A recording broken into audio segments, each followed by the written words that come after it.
Guess who didn't check everything? At least the audio works. Sort of. Thank you. Thank you, Asher Shaw, for the welcome back.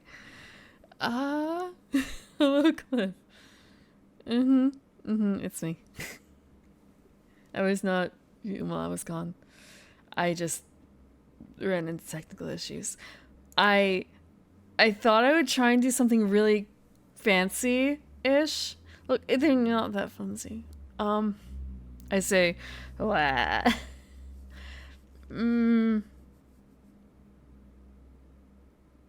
I had a thought. I've already forgot what it was. Yeah, no, there's definitely some rust to shake off. There was, I added I did some stuff on the phone version of YouTube Studio, and I think that kind of affected some of the settings I had. It did. It affected some of the settings because was fighting with eBridger for the past like half hour plus, trying to figure out how to get it to work again because it seemed to not be registering, and it turned out I had plugins disabled. So kind of that was like a useless fight. I was manually changing my IP. I restarted both my devices. I thought I bricked my phone for a second because it went really funny for a moment. And some other things also froze and needed to get restarted hard. I won, sort of.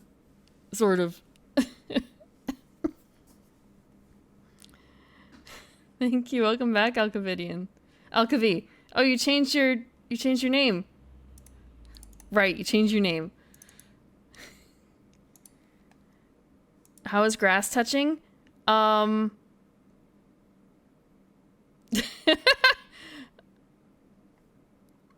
happens. Actually, how is grass touching? Oh, sorry, someone has a complaint about that. I need to do something really quick. Hold on. This is gonna actually maybe look a little funny. Oh, this is gonna look horrible. I need to adjust some stuff. Hold on. No. Okay, he's gone. What? You don't want to be here anymore? You don't want to be here anymore? Sorry, I had someone here with me. Give me a second. He doesn't want to be here anymore.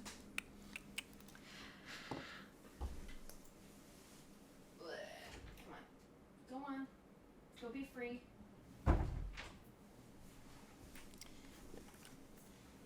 I actually, let me just double check something really quick. Okay, this is, I was touching sand. I touched sand. Not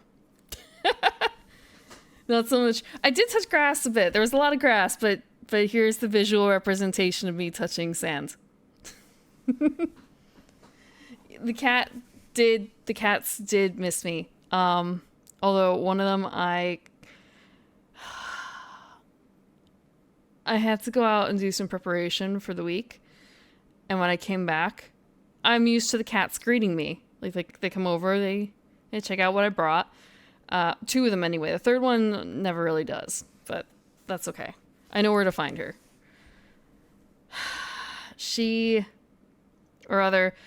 My boy, I couldn't find him. At first it's kind of, okay, he's just chilling wherever he is. Then I go deliberately to look for him. I could not find him. Ended up doing a deeper search, like check all the boxes, check underneath everything. Still can't find him. Maybe he's hiding behind some hard to reach places. Maybe when I opened up the door to the basement, maybe he went in there. So check out the full basement. Then kind of like, maybe he somehow got outside. He's not really one to want to go outside, but maybe when I left, he followed me out. I didn't notice, so like brief check outside, nearly crying because I can't find this fucking cat. Double check all the spaces again, and like half an hour later, after I resolved like this cat has died somewhere in this house over the course of like an hour, and I can't find him because he like crawled up somewhere really tight, or he escaped somehow, and I really don't know how. And I'm shaking treats all the while. I put his food out for him early. Dinner came early for him. Nothing whatsoever. I go one last time to check the master bedroom. And there's a lump wrapped up in the sheets. I didn't fix the sheets. He's the lump in the sheets. He deliberately hid himself because he thought, like, with me sounding so frantic and rushed and crying, like, oh no, he's in trouble. He's gonna go to the vet. Oh no. Oh. Yeah. And then he had the audacity to keep crawling back under the covers. Cute, but also just kind of playing on my heart. Playing on my heart. Yeah. Thank you, Legend. Yeah, he was a lump. He's a lump. He's a lump of a cat. And he had tucked himself in real good. At first I thought he trapped himself and he couldn't get out. No, he burrowed back in. He chose that position. He wanted to blend in. You don't remember what sand feels like? This sand was wet and grainy. Gritty. It wasn't very soft sands.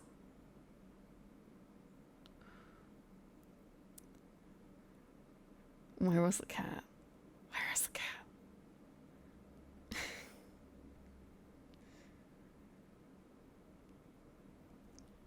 Was it difficult walking without... No, my roots. I don't have roots. I don't have roots. I have feet. Look. Okay, give me a second. Actually, I locked. Hold on. I have feet. Look, you're getting them for free. You're getting them for free.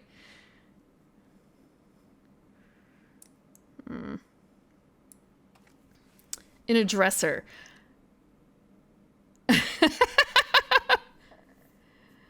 Yeah, a dresser. Man, I can absolutely believe that. That was one of the things I was afraid of too. I ended up checking the drawers. I ended up checking some of the drawers in the kitchen to see if he was in there, because I have actually had a cat get closed in there. I've also had him get locked, not locked, but like closed up into a closet once. It's a very big closet. And not one that I open very frequently. But at that point, he was crying to be let out. It wasn't very long that he was locked up in there, like maybe 10, 15 minutes, but he's a very needy boy. Posture check. Okay. Okay.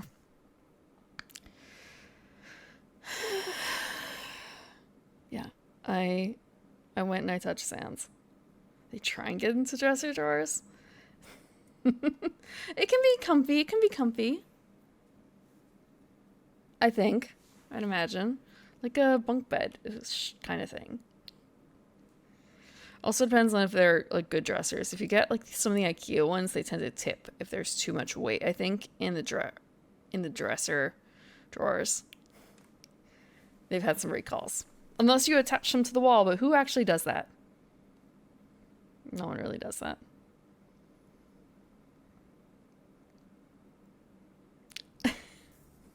I was really afraid that he had just walked out, though, because when I had left for the trip in the first place, my cat sitter was like waving goodbye as we were leaving.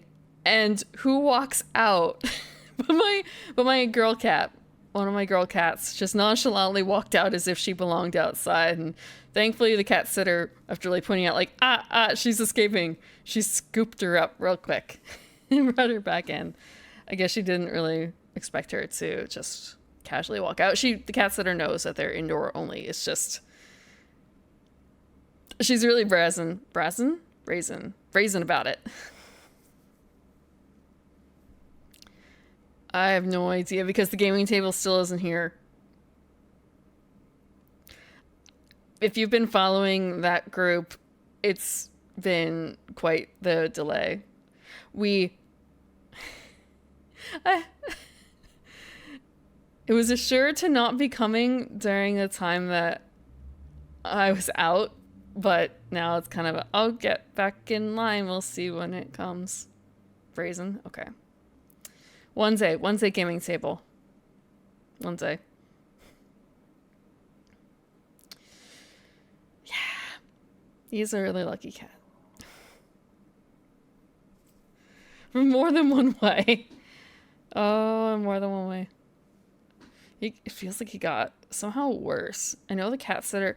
Actually, no. The cat sitter literally was spoon feeding him moose to get him to eat his pill. So it's kind of a... the cat sitter didn't really spoil him. And then it's kind of a...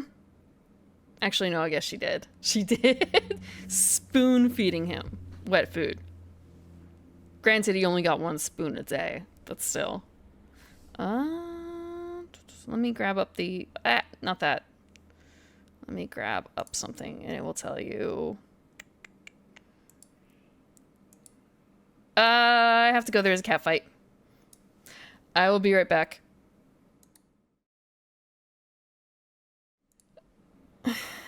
High maintenance cat and Zed. Yes. High maintenance cats. It was an actual cat fight. I have been leaving the door open between... 2 of my cats really don't get along yet. None of them really like each other, any of my 3 cats. But... they were getting along fine-ish before I left. And I guess it kind of backslid a bit. Or he's just really hungry. He tends to bully the other cats when he's hungry. And he has food, but this is going to sound really spoiled on his part. So he's a very messy eater and he gets a lot of his kibble wet and he kind of like spits it out when he chews with his mouth full and open, that kind of cat. And sometimes the kibble gets gross because it's been in his mouth and he won't eat that kibble again. So he's got like a half bowl full of kibble that I just gave to him today. And he won't eat it because it's gross already from his mouth. So he wants her kibble. He wants her kibble.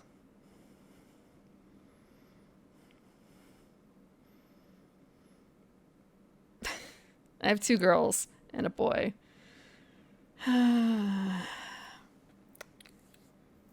They're all kind of special needs in their own ways. They have 3.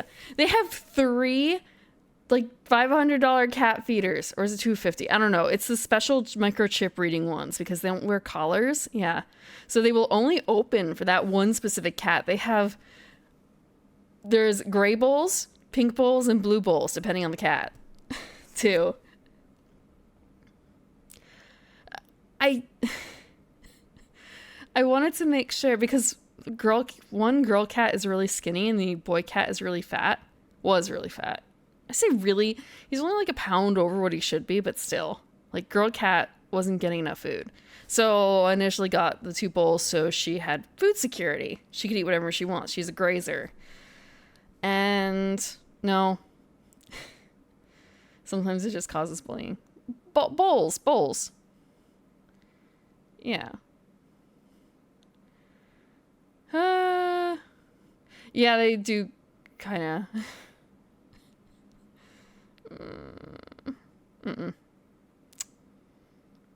Cats, man. I mean, it's okay.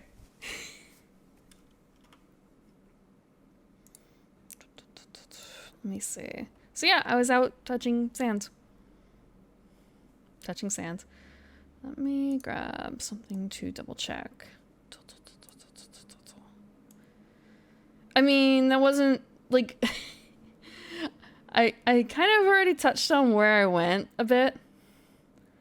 But to be, I guess, a little bit more, well, not explicit yet, but just kind of I went on a plane trip.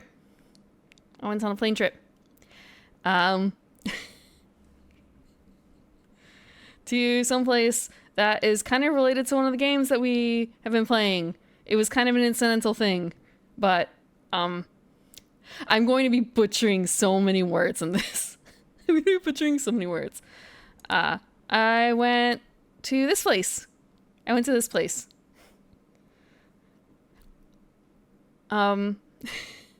Yeah, it's Ireland. I went to Ireland. It's I've never been to mainland Europe, so I don't know if they all have like this kind of patchwork feel to it. But that's how I know this place.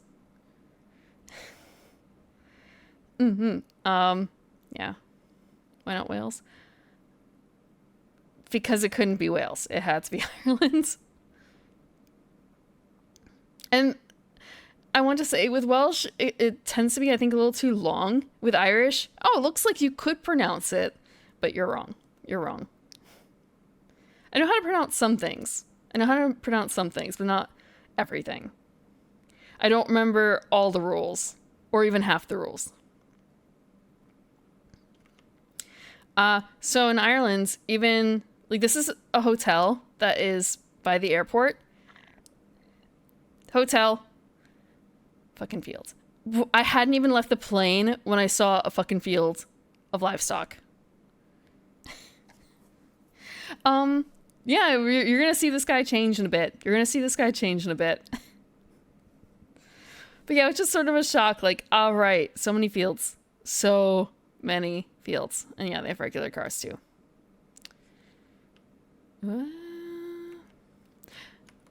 Thank you, Barack.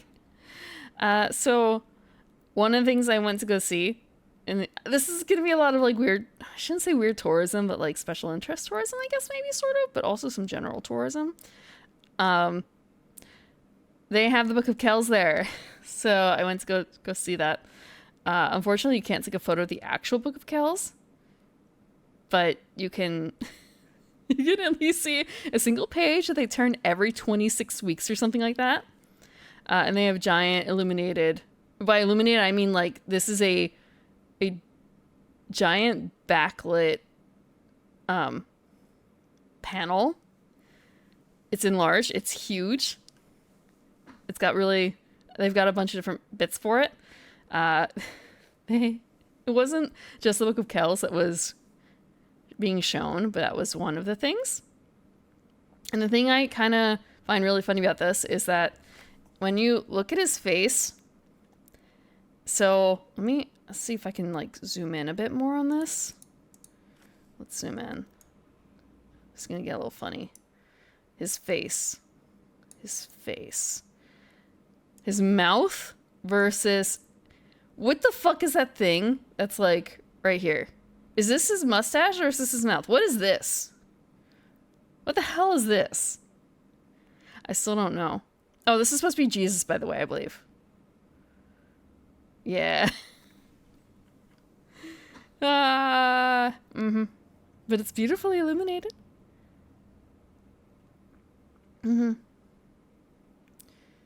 DiCaprio as Moses? I don't know if I've seen that one. A Hole in the Beard?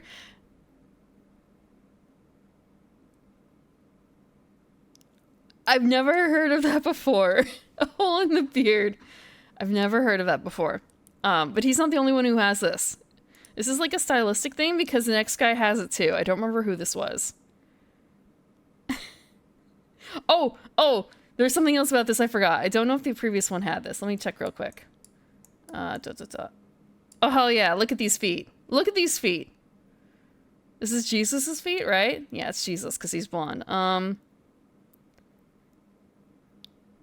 Count those toes. Look at this AI feet. Yeah, for free. Because they're for like AI. Look at how bad the feet are. The hands aren't super great either, I think. Yeah, look at those hands. I know part of it is just the style, but the feet really gets me. The feet really get me. And especially the next guy's feet, because this is the one where it was kind of, let me zoom in again. He's got the same, like, is it a mouth? Is it a beard? What's going on here with the face? And then for the feet, it's just extra strange because one, like, is that one toe? 2, 3, 4, and then like a fifth toe here? Does this count as just a different side view? And what the fuck is this shit right here? What is this? Is this a hand? Yeah. They're monks. There are multiple monks who did this. I took a lot of photos of the different signs, but I only included a few in here because I didn't want to bombard you guys with all that stuff. And they did talk about the different monks who worked on this. Because there was one who did a lot of the illustrations, another one who did the lettering, someone else who did like coloring and stuff like that, or gold leaf work. Punch with their feet. Art history. Yeah. Yeah. There's some really neat other insights here, but just... It definitely made me count digits, because... Yeah. This is weird. This is weird.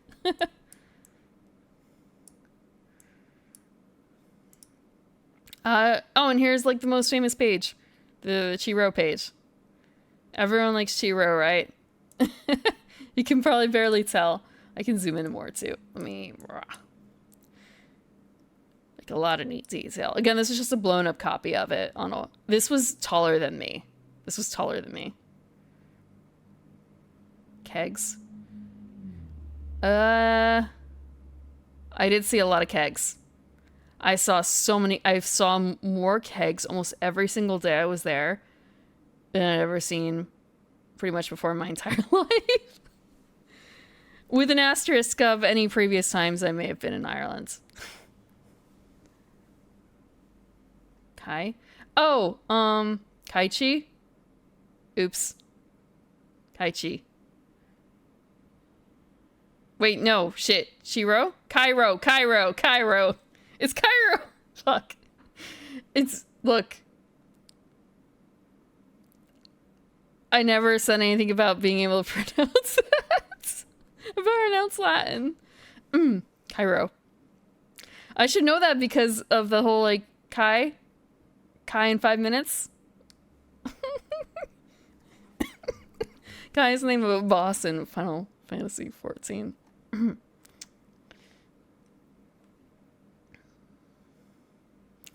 Why would his feet not be 6, you mean? But 6 is a bad number, isn't it? 6 is a bad number.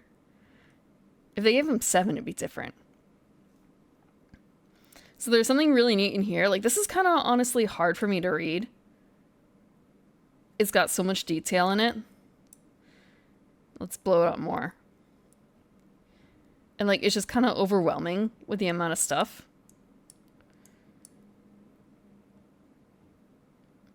But there was one neat thing that they kind of drew attention to. And you can kind of see them... Oh, actually, you can't. If I move this over to the side, you can see the word rats. Rats. Mice. Because, close to the bottom, down here, these are supposed to be cats, apparently. Well, cats and rats. Cats and rats. Yeah, there's a lot about cats. Look, there's going to be a lot about cats in here. There's going to be a lot about cats. They actually have so like if you see cat here, then there's rats on their backs, and then there's 2 rats, and then there's something in the center here. If you're, I guess Catholic, I don't know if other Christian churches or groups do this, but, you know, receiving the body of Christ, it's like a piece of bread that's supposed to be literally his body. So apparently the rats are fighting over that. They're like eating it. So the cats are supposed to be like preventing it, but also they're just not in this case. So apparently it's supposed to be a bit of commentary. Transmogrification, yes, it was bread and now it is literally flesh. Eat up. We're all cannibals here, right? We're all cannibals.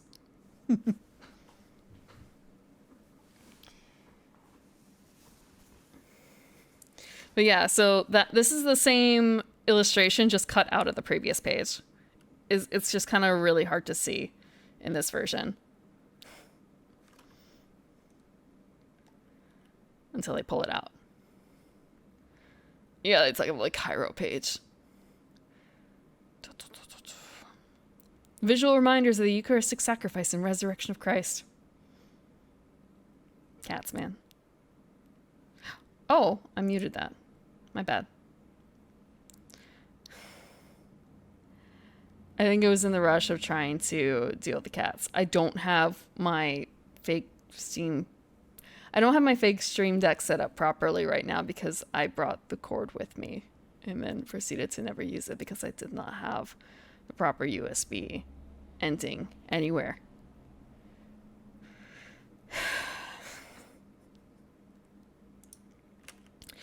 Speaking of cats, we have a poem. This is in English. I'm also probably going to mangle his name. So this is a calligraphic poem written by a monk about a cat. I don't even want to say it's not Old English, I don't think, really. It's actually pretty... You can probably read it fairly clearly if you know how to read this typeface. I am Pangur Ban, my cat. 'Tis a like task we are at. Hunting mice is his delight. Hunting words, I sit all nights. And then that ends at that dash. So yeah, it's about the likenesses between a monk and his cat. And his cat actually has a name, Pangur Ban. Pangur Ban? I think that's how it's pronounced. Yes. I can zoom in more. Let me... Goofy font. It's a calligraphy, damn it. It's art. It's art. This is illustrated. Let me grab up. Okay.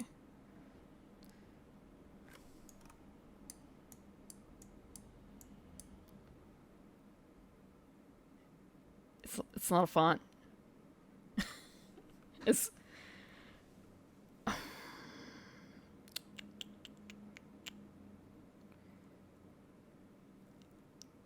I'm trying to think of what the script would be, and I don't remember. What's this font? Shh. No. This is calligraphy. This is different. This is handwritten. Handwritten. Ow. Blech. Okay, so the poem of Pangur Ban. There's also, I have a translation on the next page, but look at these beautiful words. Look at how even this is. You don't know the difference between typeface and font.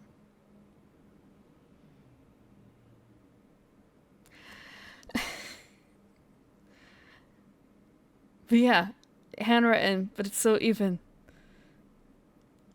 So, Pangur Ban.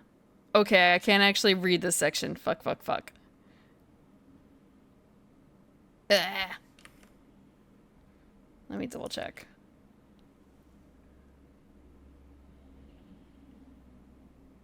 Okay, so that's just decorative. Like this middle section. It's just decorative. It's impossible. You can learn how to do it. I learned how to write unseal upside down and backwards. I just wish I could get another left-handed nib. Okay. Pangur Ban.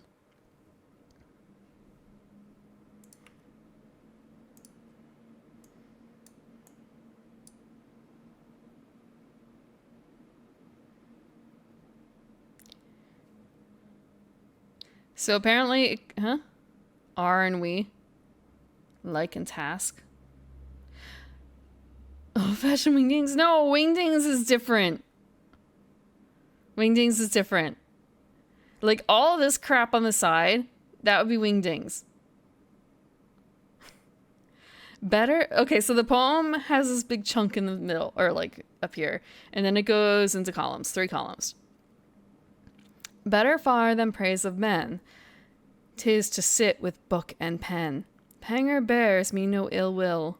He too. He too plies a simple skill. Look, little mice. Oftentimes a mouse will stray in the hero Panger's way. Oftentimes.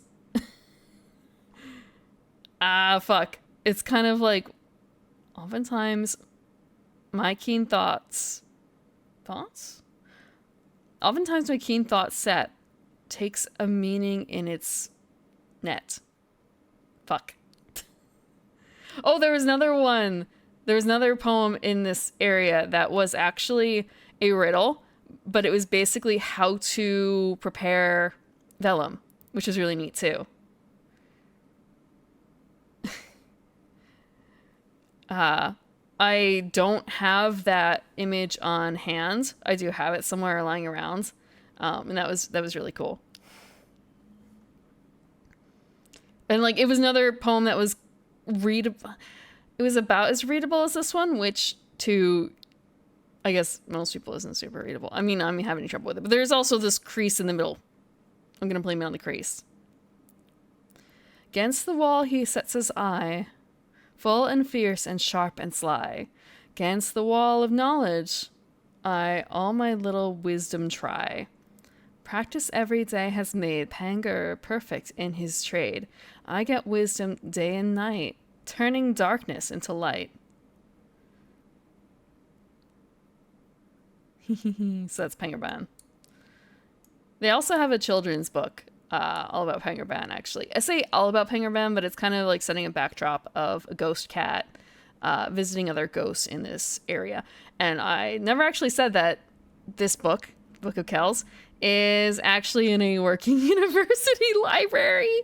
So, yeah, basically, I wanted to show some photos of Trinity College, which is where this is, but it was full of people.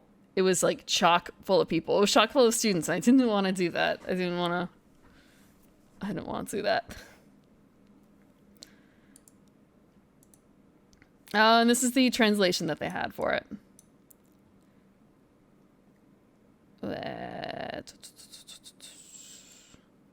Again, it's huge. And also they've got the pictures of the illustrations too on the bottom. So I am Pangerban thy cat, 'tis a like task we are at. Hunting mice is his delight, hunting words I sit all night. Better far than praise of man, 'tis to sit with book and pen. Panger bears me no ill will, he too plies his simple skill. Oftentimes a mouse will stray in the hero Panger's way. Oftentimes my keen thought set takes a meaning in its net. Against the wall he sets his eye, full and fierce and sharp and sly. Against the wall of knowledge I all my little wisdom try. Practice every day has made Panger perfect in his trade. I get wisdom day and night, turning darkness into light. So yeah, 800s, written in the 800s by an Irish monk in Switzerland, but Irish monk. And I guess if we flip back, actually no, we don't see these illustrations. These are from the Book of Kells. These are blow-ups from the Book of Kells. That's why it has them in the tiny, tiny attributions. Like tiny here because the image is small, but in real life, it's a pretty big one. If I zoom in more, these pictures are big. So yeah, you can probably maybe see them if you squint really hard. The attributions for the cats. But yeah, cats and monks go together. Cats and monks go together.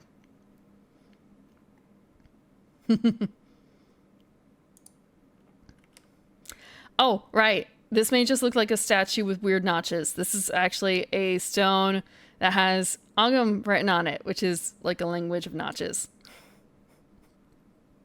They had 2 rocks. This is just one of the rocks. So it's kind of cool having an example of that. You didn't... know that there were such things as Irish monks? Mm, I don't know what to say to that. Oh, so Christianity came to the island around the 400s or the 500s, and after that point, there are some monasteries that were started not too long after that point. So they became institutions of learning, and that is where I think some amount of like older scripts and books were kept. The quality, like, they degrade with time, so I don't know how useful they are nowadays necessarily. Oh, monks are they're okay. So they're like Western monks and Eastern monks, right? So most people, when they think of Western monks, they think of like friars, or even like there's a culture of brewing too that's associated with Western monks that isn't really seen with Eastern monks as far as I'm aware. Uh, yeah, beer and cheese. Well, mostly beer, but yeah, no, there are definitely brewing monks too. Brewing was a popular thing apparently. So yeah, writing and beer, writing and beer.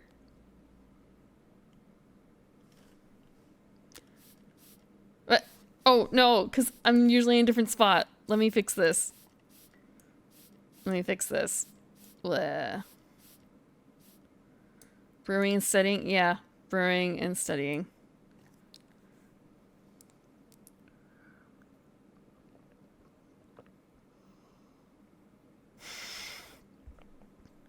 You're going to be seeing plenty of wet rocks later. Maybe not plenty. You'll be seeing some wet rocks later. Egg salad sandwich.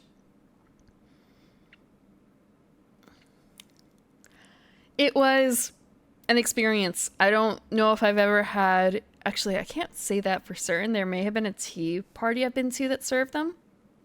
It was actually an egg salad, or like an egg and watercress sandwich that I got from a gas station.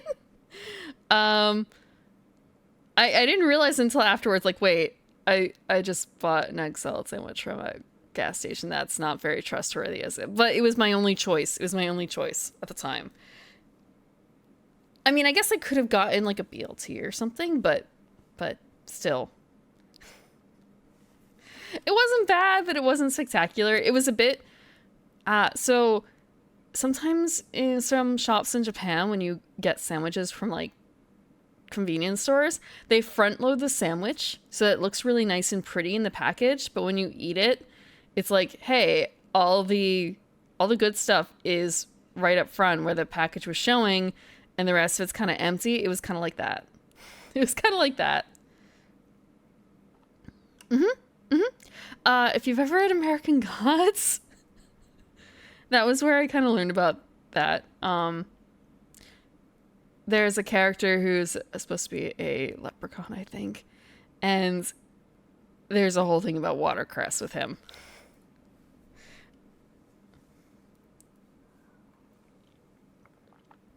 So I think it's kind of I don't want to say a common green, but it's a green you're more likely to see over in Ireland than you will in America. There were a couple other things I had that I'd never had it before. Like some places are samphire, which is a strange little green. I don't actually have a picture of it here. Let me grab I don't know if I can grab a photo quickly.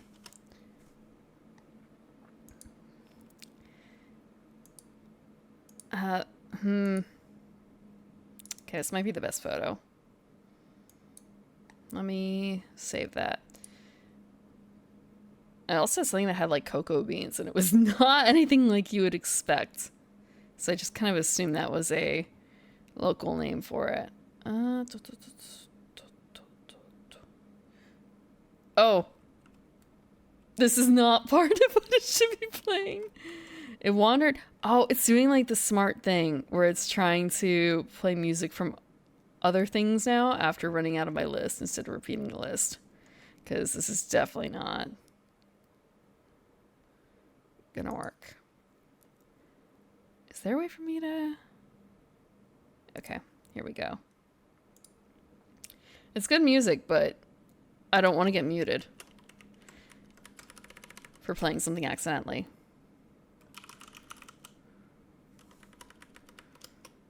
Can I spell this? Can I spell this?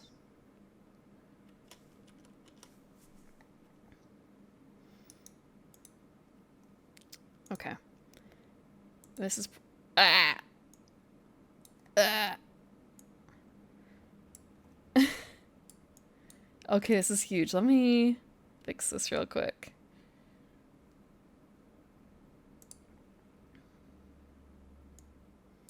Samphire, apparently. That's how big it was. It was just like little short sticks. Little green short sticks, and that was in some of the meals as the greens, which I'd never heard of before. Written like that.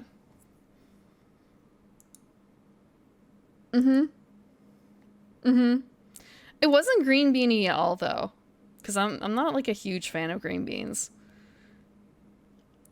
So I guess this was rock samphire, I guess, or it could be marsh samphire.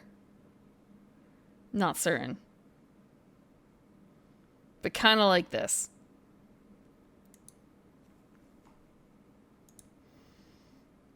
But honestly, eating out at a lot of the restaurants is kind of a, oh, yay, there are chicken fingers on the menus. Or like, oh, great, a toasty. Oh, great, a toasty. Or, yay, fish and chips again. There were only a few places I went to that had, like, things like that. Although there were a lot of places that had fish. Like, fish chowder, which was delicious. So, yeah, big rock. Big rock. With markings in it that are apparently words. I can't read it. I don't know. Well, I mean, I'm sure there are people who can, but kind of we've evolved past this stage, right? We've evolved past this stage. So I didn't actually get a photo of the huge long haul because it was full of people again, and I didn't want to just post that on the internet. But so there's a giant, I say giant, there's a big library that is an active library for the college, full of old books. Some of them are quite falling apart. If they have like a entirely white band or like spine, I think it was white or gray, they're like in such bad condition that they need to be fixed up. I don't think anything in this shot is. Huge, basically nooks full of books, and between each nook there's a statue of someone, I don't want to say famous, but like a famous writer of some sort. And this was the only one that I got a good shot of, because I took photos of Lady Gregory, Shakespeare, Milton, a bunch of people. But Socrates was Socrates? Fuck, I don't know how to pronounce it. I didn't even promise being able to pronounce Irish, much less this. This is the only one that I felt that came out really well.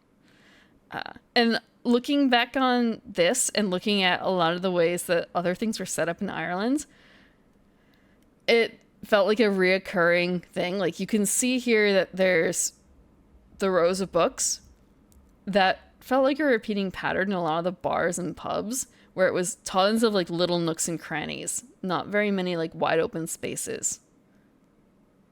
I don't actually have the photo of like there was a bar I went to, not a bar, a pub. There's a pub, and there was one of the few tables I ended up taking had like this nook. If you were taller than me by like 2 inches, you would have hit your head on one of the outcroppings, but because I was so short, I just kind of shoved myself under there to enjoy my drink. It pays to be short sometimes. I'm not like really, really short, but still. I'm not under 5'4". I'm not under 5'4", so you can't throw me.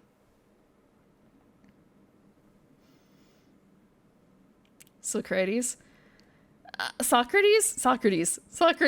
Fuck. I'm not short. I'm not that short. It is comfortable. It's a comfortable height. Oh, there was another place where being not tall was good. There's another place. Oh, cool. Help. Clunk. I think that's how it is. Let me have some water. I'm not small.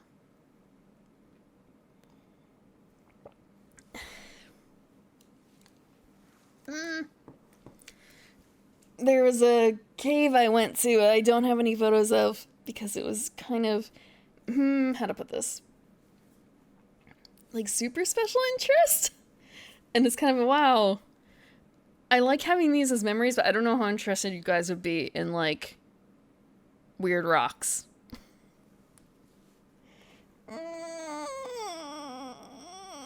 Okay.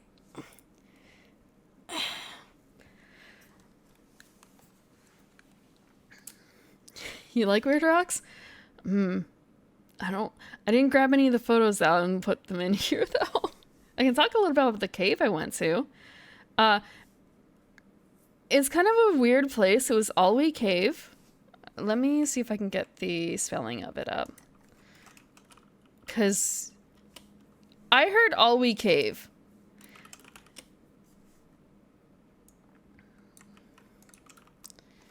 Let me double check. They were not tasty. We were not allowed to touch. I believe that's how it was pronounced. And the story goes that a farmer was out hunting with his dog out in the fields, out in the middle of, I don't want to say nowhere, but kind of nowhere, yeah. And his dog disappeared. So he went looking for his dog. And he found a hole. And he went in the hole. That's where his dog was. He got his dog out, and then he came back later with a candle. And he went back into the hole, because it seemed like a big hole. And he walked, I think they said like 100 yards in before he turned around and left.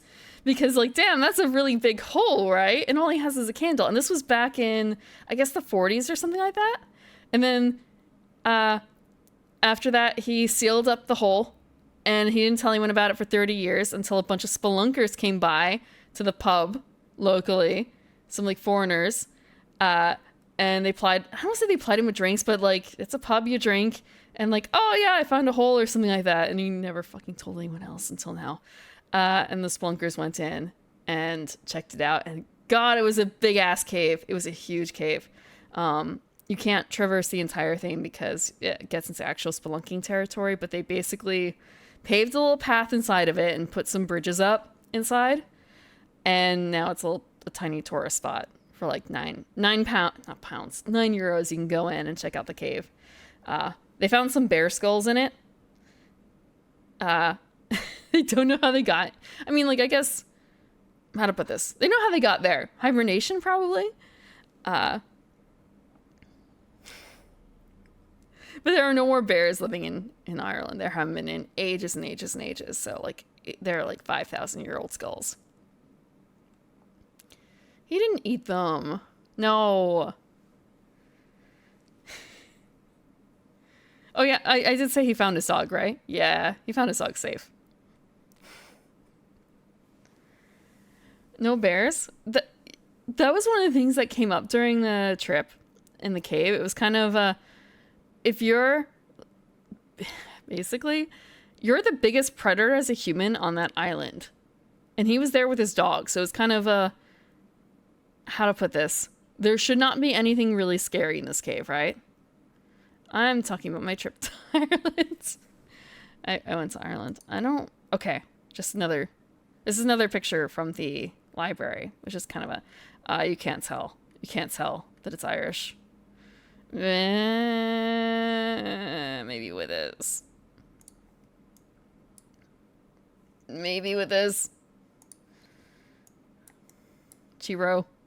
Cairo. Fuck. Cairo. But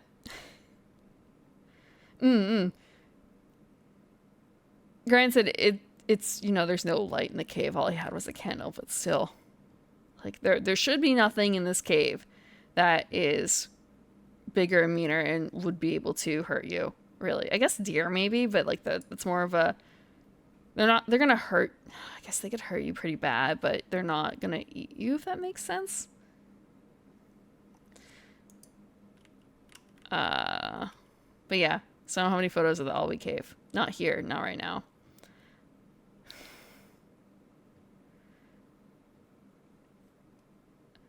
A library like this? I too would like a library like this. I have a library, but it's not nearly as impressive. But yeah, this was just kind of there were 3 stories actually to the library. I did not eat haggis. I did not. That's not Ireland. That's not Ireland. I did have Iron Brew though, which is also not Irish, but they had it in the store, so I had to try it. But yeah, so this was the staircase to the 2nd floor, I guess. Maybe I should say, I don't know how to call this because this is something I ran into. So there's ground floor and then there's 1st floor and 2nd floor. 1st floor in America would mean the ground floor usually. But there it was, you're on the ground floor. The floor above that is the 1st floor. In America, that'd be the 2nd floor. So that kind of tripped me up once or twice. Kind of like, I'll just go down the hall to my room because it's the 1st floor. Nope. Gotta take the stairs. Yeah, there were a lot of things in here that took a lot of effort, but it's beautiful. It's gorgeous. And also you can see on the side the lettering HGFE. All the shells are labeled in that sort of manner.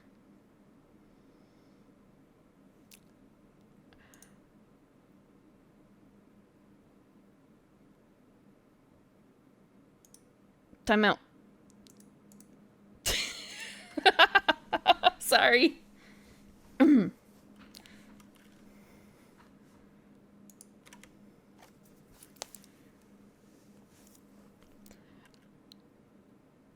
I took this photo and I don't know where it is. I don't remember what it is. I feel bad. It's somewhere in Dublin. It's somewhere in Dublin. Yeah, it's a church. Probably. Again, there's a lot of people out and about. What was so dangerous? Drinking so much. Yeah, I mean, I could also look up what I was doing. I could look at what I was doing because it was on a tour and it's one of the famous buildings. I just don't try Christchurch or St. Patrick's. Maybe? I'll have to look it up later. I took a double-decker bus and it stopped at a whole bunch of places. I say stopped. I guess it did kind of stop. It was just more of a, hey, anyone wants off here? No? Zoom, zoom, zoom on to the next place. And it had a lot of places for Oscar Wilde, which is kind of funny because that's going to be coming up soon. This used to be a church. Now it's not. It's I believe it's a distillery or something, or a bar, because you can see at you can't see. I'm going to bring this up a little higher. The reason I say that is because at the very bottom, I'm going to make this bigger. I don't know how much bigger I can make it. The word whiskey. The word whiskey. They're serving alcohol here. They're serving alcohol here. And not wine. Whiskey inside. This was privately bought by someone and they fixed it up, and apparently the top of it was too damaged, so they replaced it with this. Yeah, there's whiskey. I actually don't remember drinking a huge amount of whiskey, honestly. It doesn't mean it didn't happen. I just don't remember, which probably sounds way worse.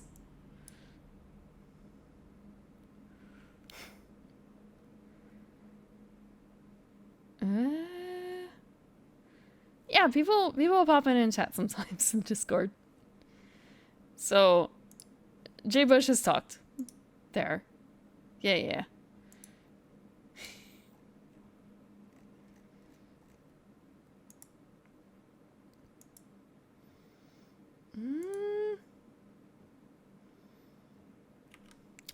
Speaking of Oscar Wilde, here's... I can't really say the man himself, but it's a really good statue of him that is in one of the parks. It is... I think most people see it from a different angle. They see it from like this angle or this angle. But really what he's doing is this. Like, damn, bro. And this is kind of just, this is a, I showed it to someone else and it was kind of, wow, that's a fucking mood. That's a fucking mood. Also, it's really cool because you can tell from here even that a bunch of it is made from different types of rocks. So his shoes are different from his socks, or different from his pants. He's got two or three different types of rocks, it seems, for his top, plus like the undershirt and the tie. The tie is striped, and the green carnation. And there's something else that I can't show here because it was way too reflective, and also maybe terms of service despite being art. Because when you think about it, it's a little funny. Yeah, his face is pretty... Yeah, this is DreamWorks' face. This is relatively new, too. It's relatively new. So, Oscar Wilde is sitting in front of... He's lounging in front of two statues on pedestals. The pedestals have a bunch of his sayings on them. One of them is apparently a depiction of his naked pregnant wife. She bore him 2 sons. And the other one is a male torso. Which one is he looking at? Which one is he doing the DreamWorks face at?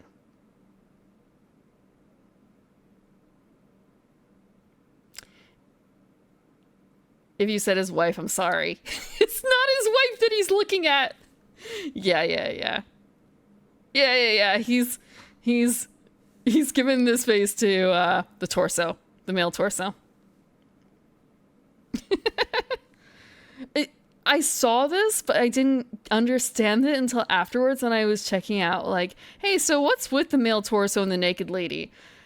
And then finding out, oh, that's supposed to be his wife, and oh, wait a second, the angling of everything. Oh. Oh, yeah. I don't know if he might be bi, more so. Like, he did apparently love his wife, but he also loved guys a hell of a lot once that started. So, yeah, at least bisexual. He may have been gay, but something like that. I don't want to say he didn't care. He preferred men, it seemed like, later. Yeah. Straight up hedonist. You can be multiple things.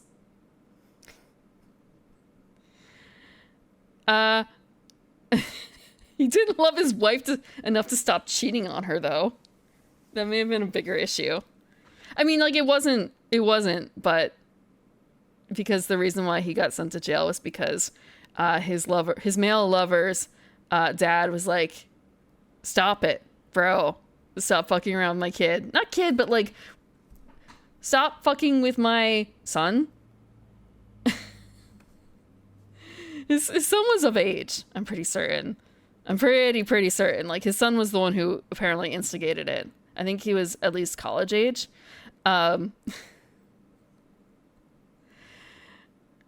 it said, you slander me, sir. And except he actually was. He actually was sleeping with his son. So that came out. Wife was not happy. Nor with all the other apparent male prostitutes that he solicited. And now there are statues of him all over. Because it's not just this one, there was also this one. Here's another statue of Oscar Wilde. I say statue. Yeah, it's a statue. It's a metallic statue. Him just sitting on a bench outside a pub. Why do they got statues to him? Because he was a really good writer. He was... I hate to say that he was witty, just because there was also some sayings about how if his friend said something witty, it would probably be attributed to Oscar instead of them.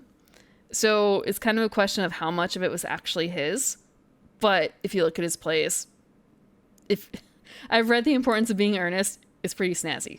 It's pretty snazzy. So they didn't always celebrate him, but they've kind of went full. They went full tilt in celebration of Oscar Wilde now. This one is certainly new, like within the past 50 years, I think. They had to replace his head because it was kind of, I guess, getting a little funky. Like discoloring or something because of the way the stone was. I think they were writers, though. I think they were writers. Oscar and Shakespeare. Yeah, but Shakespeare wasn't Irish, as far as I know. Oscar was born in Ireland, but he didn't seem to spend a huge amount of time there, to be honest. He did go to college there, though. So they had like stops on the tour of, oh, this is where he was born, this is where he lived, and this is where he went to school. Yeah, Shakespeare is English.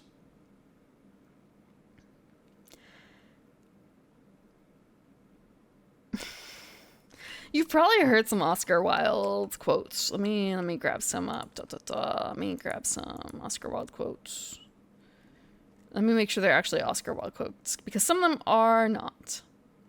Because there's a whole thing about his famous last words, and it was not what they say it was, apparently.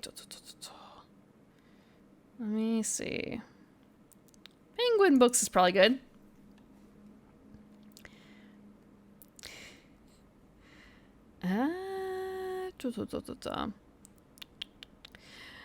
So he wrote The Picture of Dorian Gray too.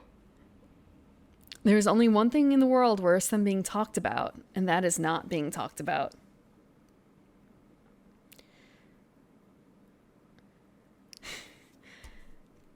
Morality is simply the attitude we adopt towards people we personally dislike. Be yourself, everybody else is already taken. Always forgive your enemies, nothing annoys them so much. And another big one that was very popular for a lot of posters and stuff was, we are all in the gutter, but some of us are looking at the stars. Oh, Oscar, yeah, yes, he was. I can resist everything except temptation.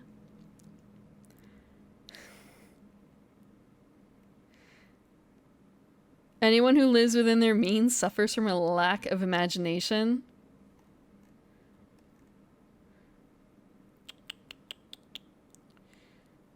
There was another one about...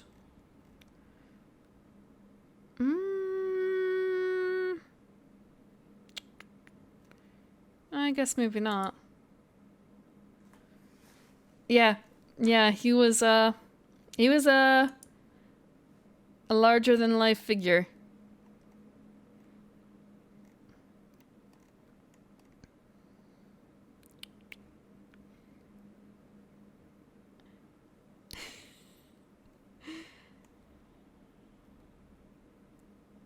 Experience is simply the name we give our mistakes. True friends stab you in the front. Work is the curse of the drinking classes.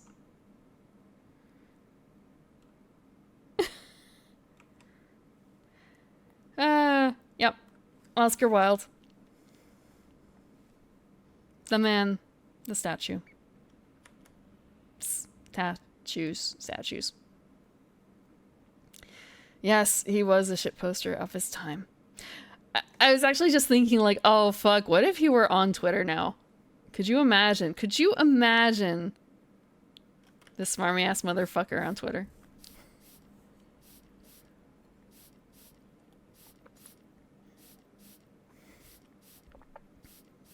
Thank you for the water.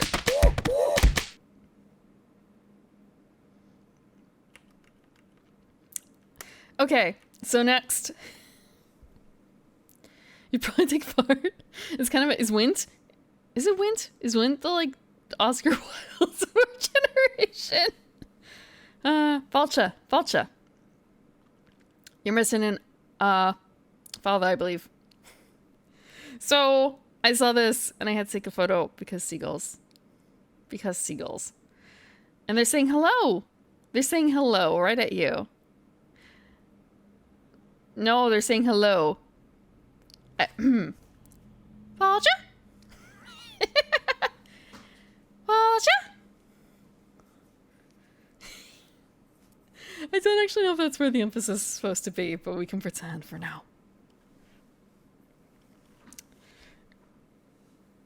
They also had ones of puffins and stuff, and they also have the flag, and I guess it must be the saying of the county that we're in, but it's probably gonna become clear soon enough.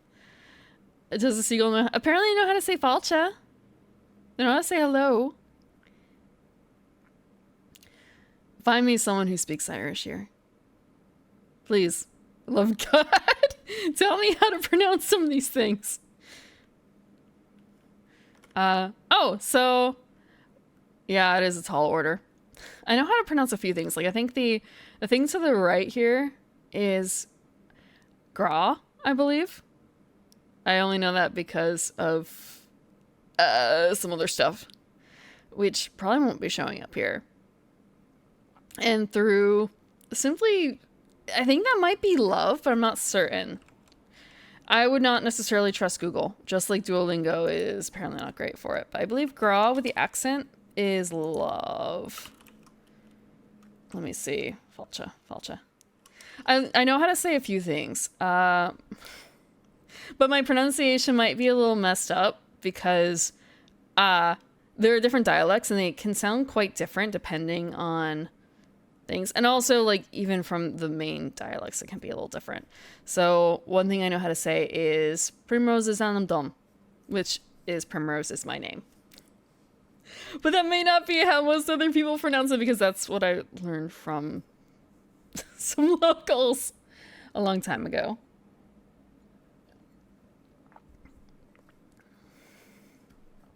Because I also learned some things have like good days. Dia huit? And I learned it with more of like a G noise. Like quit. But my pronunciation again is bad.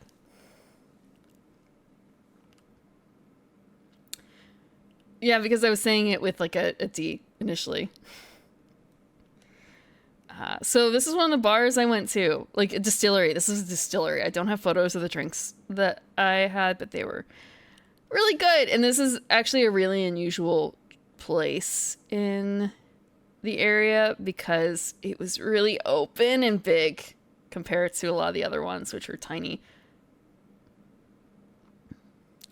They had really delicious and modern drinks. They had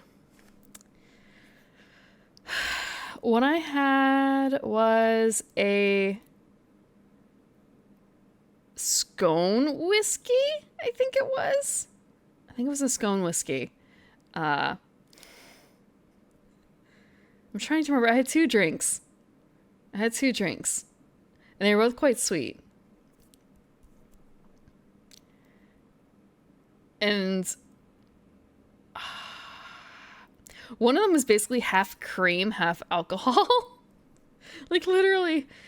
I also received similar drinks in Japan, but those were not. Oh, I say similar. Half cream and half like coffee because it was a cafe, like an anime cafe. And so they, I guess, wanted to make sure the picture would stay. So they poured a literal inch of cream on the top of the drink and then put the powdered pattern on top.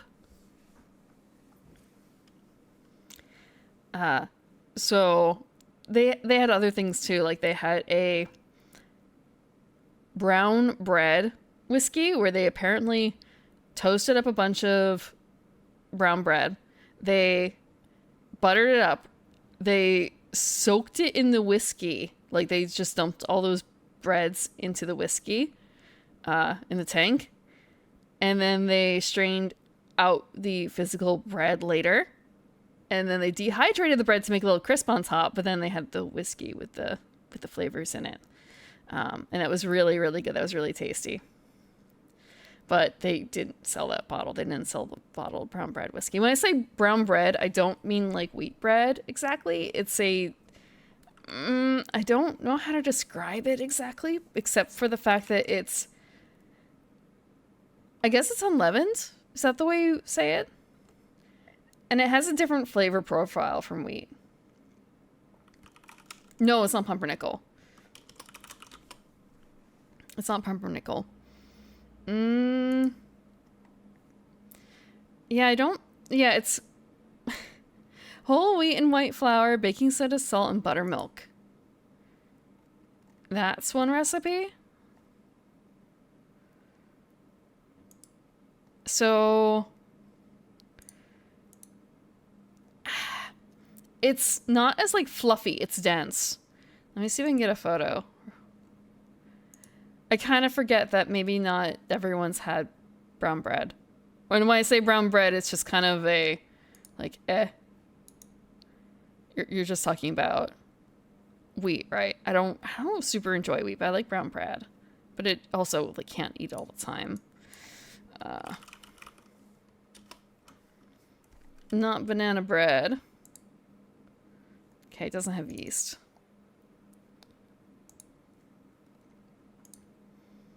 Okay, this is brown bread. This is brown bread. So you can see that it's denser. It's denser.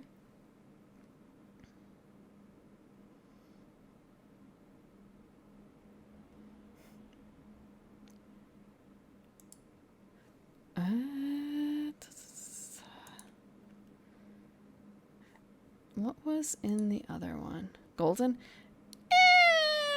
It's not particularly golden. I skipped a few things. Okay, so this was taken at a different pub. It was just kind of there's K-pop clubbing, like even here. Even in like these far reaches of Ireland. Yeah. It was just kind of a surprise. K-pop spread. Yeah, K-pop is taking over. So, yeah, I guess that's coming up on the 7th or in a couple days. So, I missed the battle of the decades, 80s versus 90s. So, yeah, I guess if any of you are in Ireland on the 27th, you could go see... You can go listen to K-pop. You can go to a club that plays K-pop on that Friday night.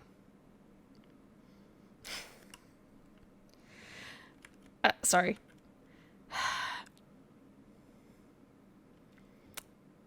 This is more reminiscent of like other pubs in terms of looks. But yeah, so I mentioned Iron Brew. I keep wanting to say Iron Brew, but it's Iron Brew. I did get to try some. The photo makes it look yellow. The lighting made it look yellow. It's apparently orange. I thought it tasted initially like codeine and then like bubblegum. But yeah, it's not Irish, it's Scottish, but still had a chance. I don't think I've ever had it before. I don't think so. But it's just kind of another notch in the, I guess, like regional soda belt, so to speak. Because I also had Inca Kola, which is another like super niche. I shouldn't say super niche, because if you're from Peru, I believe Inca Kola is from Peru. It's like one of the popular, if not the most popular soda there. Iron Brew is similar in Scotland.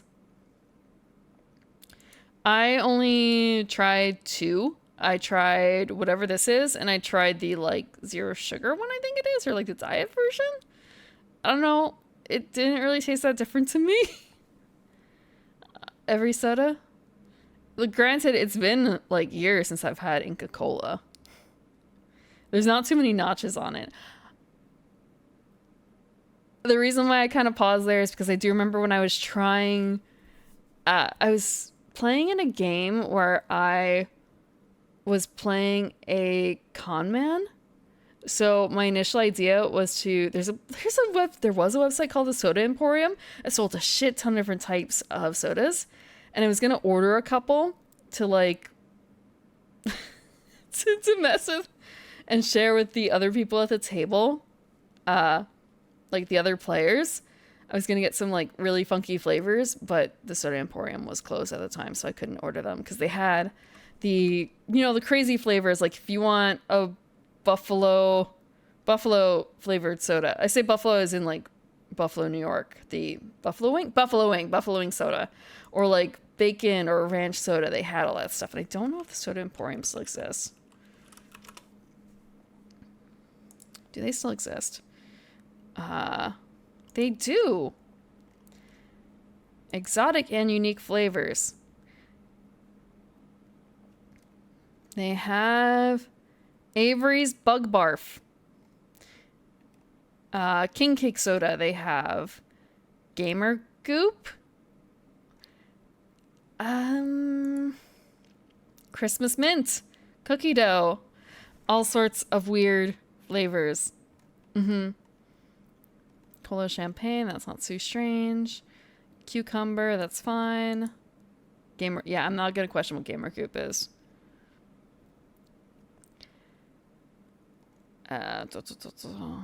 Chili and lime, turkey and gravy, things like that.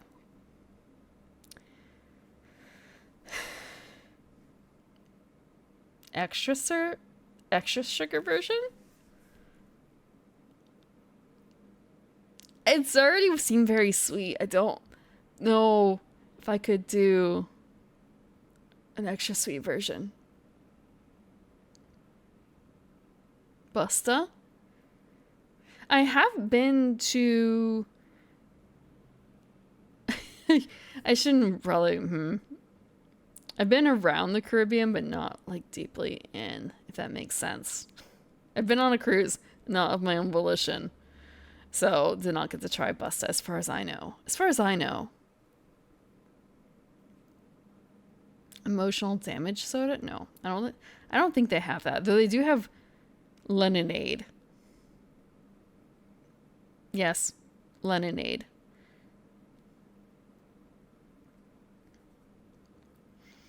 Yeah.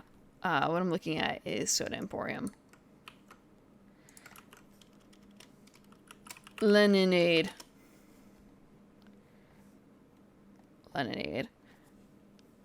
I'm also I'm hoping that they're up, but they were down for a couple months, I think, when I was interested, but after that point it wasn't really needed, so kind of missed out on it.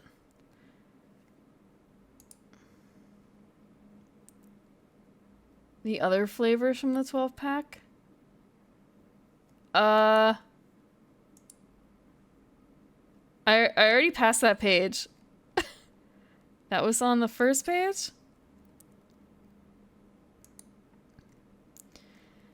Swamp Juice, Dog Drool, Bug Barf, Monster Mucus, Worm Ooze, Unicorn Yak, Alien Snot, Kitty Piddle, Toxic Slime, Zombie Brain Juice, Fungal Fruit.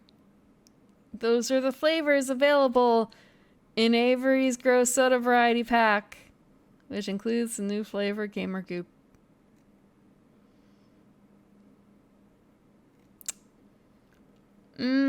Tasty.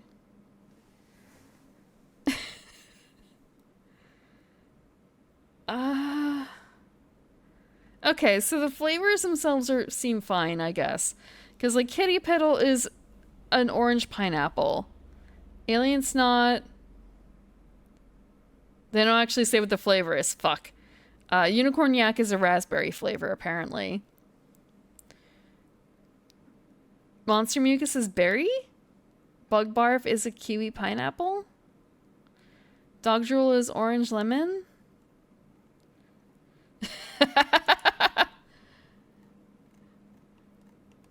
Busting out the wizard.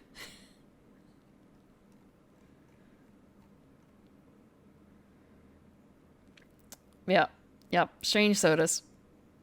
So I haven't tried that many strange sodas in the grand scheme of things. I've never had any of these really. I've had a couple of unusual ones, but not in this exotic category. There's a peanut butter soda. I had a peanut butter, that's right, it was peanut butter or PB&J drink. That was what it was. It was a PB&J drink, and it was let me check. I don't remember what kind of alcohol it was, but it tasted like peanut. It was like drinking liquidy peanut butter, sort of, except it didn't have the texture, it just had the taste. It was strange. And then it had a layer of foam on top. Egg foam. It had egg foam on top because the egg wasn't sweet foam. It was just kind of a foam. And then they had a raspberry powder on top. Like they took a freeze-dried raspberry and powdered it up, and then they put it in a little swoosh on top of the glass. And it was kind of I don't know what I expected. I guess I thought it would be a bit more of a mix of fruity and nutty, and not just like a lot of nut without a whole lot of fruit, because there was only so much in that J. Yeah. It was probably my least favorite out of the drinks that I tried. I couldn't help but think there's a VTuber who has like a nut redeem. And he's actually allergic to nuts. He doesn't eat any nuts or anything like that for the routine, but it just kind of gets thrown at him, and it says nut. It's just kind of thinking like, oh, this would absolutely murder him. This would absolutely murder him. Yeah. Poor Auxilia can never know the joys of drinking nut.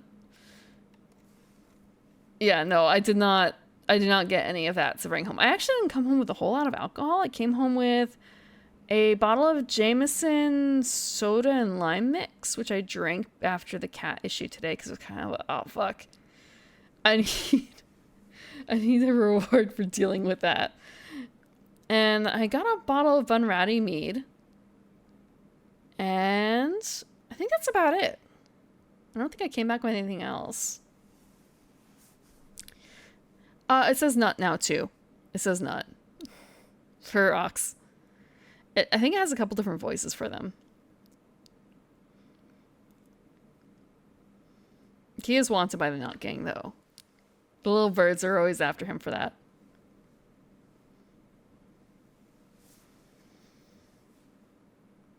Grilled cheese sandwich into vodka?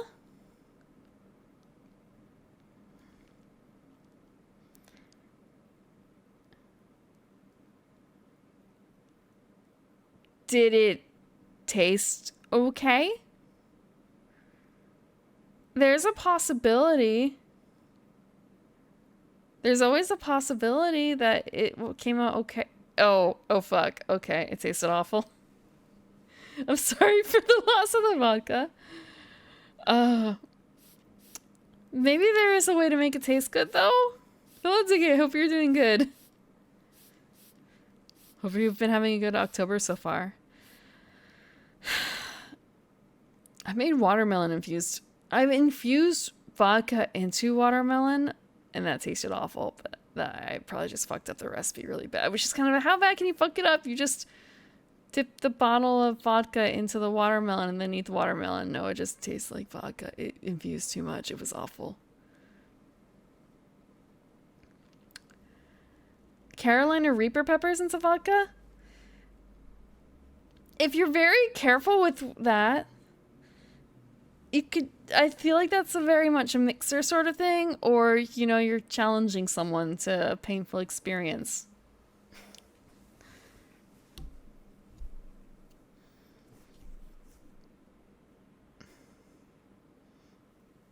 There's a better method.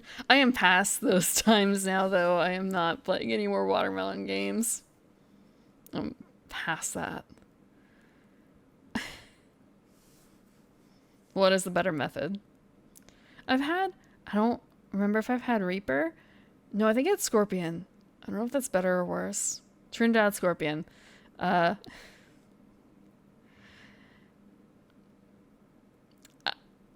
would not willingly put that near my body again. Much less in an alcoholic format. Although, actually, no, wait. When I accidentally burned myself. When I accidentally got the pepper on me, I remember alcohol being really good at helping clear it out. But I guess that just doesn't work when it's mixed, like infused in the vodka then. Because I guess it just helps pass through quicker, but it still burns all the way down. I'll have to see that later. I'll check that out later.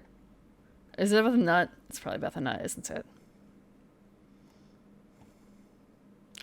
No watermelon game? There's a game? There's a game? I didn't know. We just tried to make it because school and alcohol experimentation.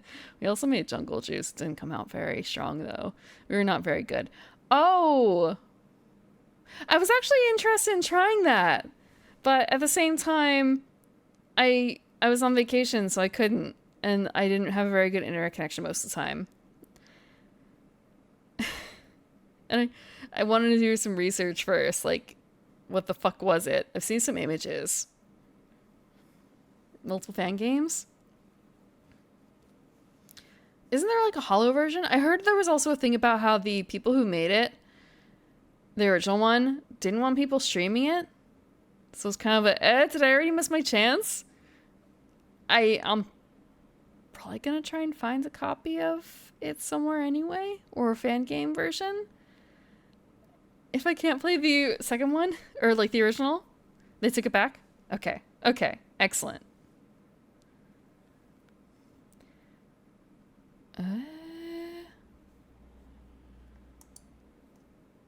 Let's see. Iron Brew. I keep saying Iron Brew. It's not Iron Brew. It's Iron Brew. Drill a hole in the bottom of the vodka bottle. I'm not. Wait. If it's plastic, I guess that's okay. Oh, well, yeah, there's that. But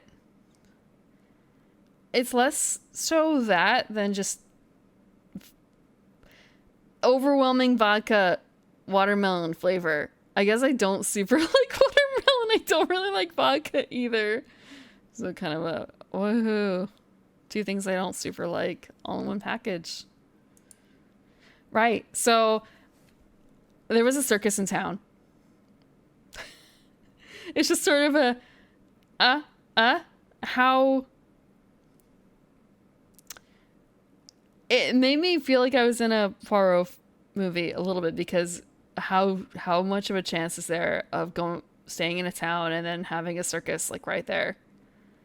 Yeah. It was a really cute little thing. I didn't actually go see the circus. I'm not a huge fan of circuses myself. I guess they've got clowns and they've got a like motorcycle kind of thing going on here. It wasn't particularly big. An actual circus, yes. I don't remember it being super expensive either. Could be wrong. They were only around for a few days though. Cucumber alcohol? Is it really that bad? Maybe I guess if it's homemade.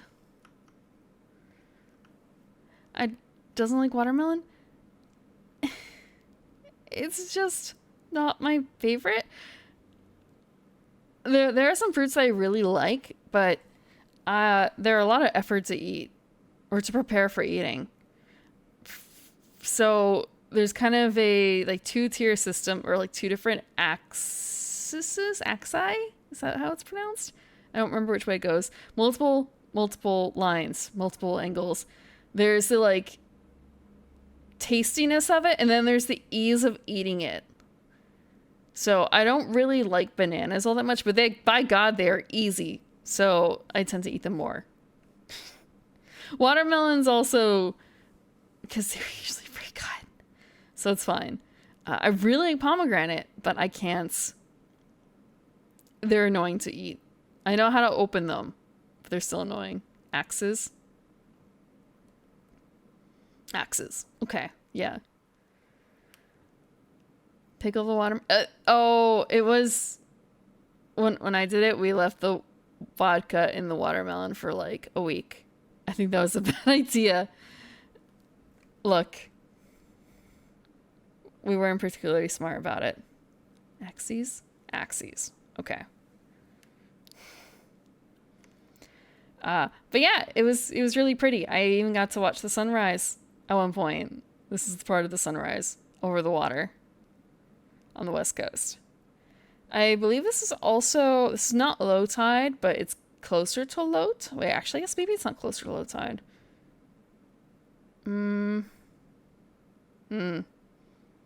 Middle tide. It's middle tide.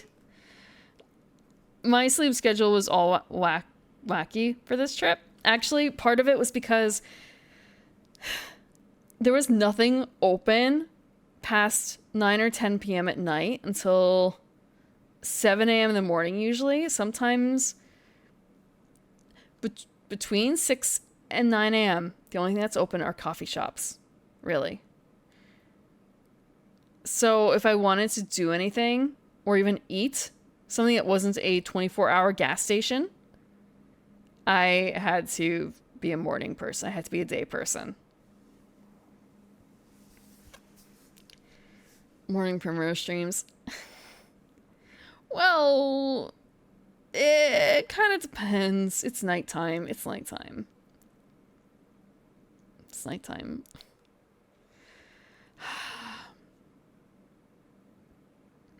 Hello, Lago. Blech. Sorry for that. Daywalker. Like, there is no other way for me to exist. For 1 or 2 days, I did try and do the nightlife thing. It did not work. It ended with me, like, just not really being able to eat. Dream is morning, but it's still dark out. So yeah, got to see the sunrise because sleep schedule was shot. And the water was really clear. Not the clearest I've ever seen, but still pretty clear. And also, I don't know if this was in the photo, but just more of you could just walk out there. There's just a stone platform that leads into the ocean. You can just keep walking until you can't anymore. It was very interesting in that it was very much a place where there were no barriers. Coming from America, where this would probably have like barriers up the wazoo to prevent people from doing things. So yeah, just go out for a walk into the water. There were also people swimming in this. There are people swimming in the water. I say that mostly because there were also people who were walking around with like big coats. Not like the biggest coats, but like it was definitely a chilly day. And there's just people swimming in the ocean. Also surfers, but...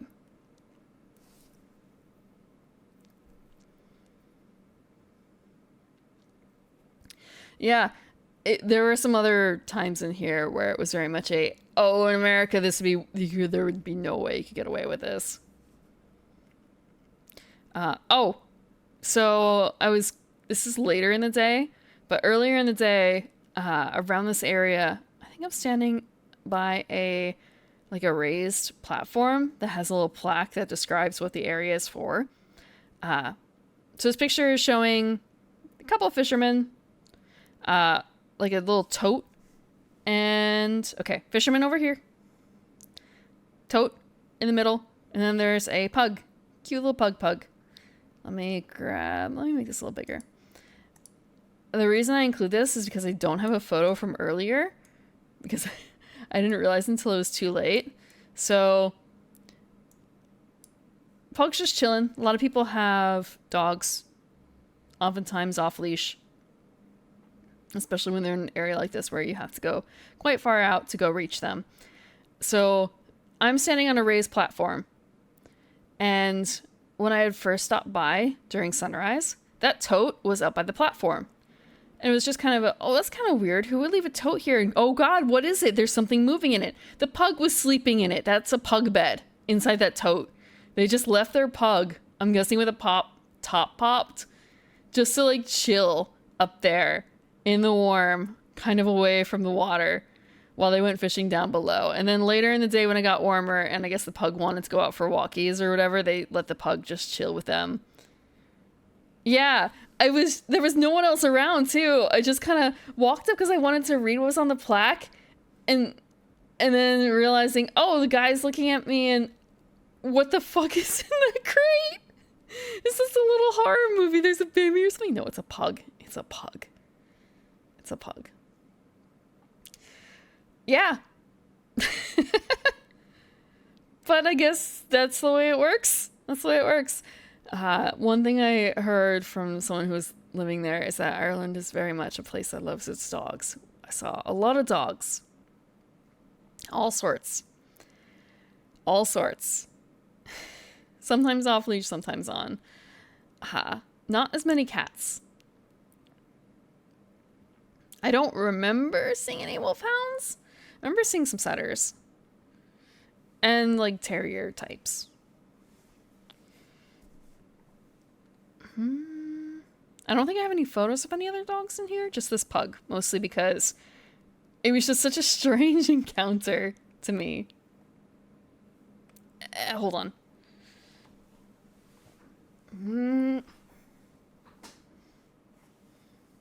Let me move this.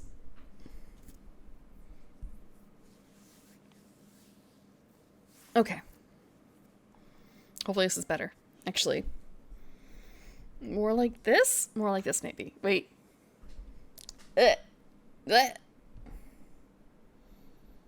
Okay. Maybe more like that. Cat islands? When I went to Japan, I did want to tour one of the cat islands, but I wasn't able to because I went to the west instead of to the north. I wanted to go to the cat island. I really did. Next time I go, I would like to go north, Sendai area. Oh, right. So we're by the ocean. So went to go visit the aquarium and they had jellyfish there. It was a really cool aquarium. These are moon jellyfish. And jellyfish in Irish is smugly roan, snot of the seal.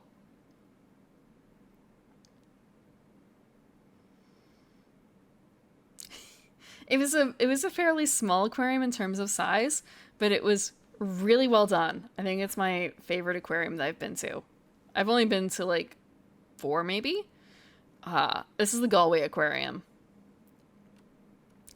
It's a small building along the shoreline in the upper area, like not in the Latin Quarter. You have to go walk out a bit farther. And they have a lot of really neat displays. I only have a few photos to show, though, because it's kind of hard to take photos of some of them.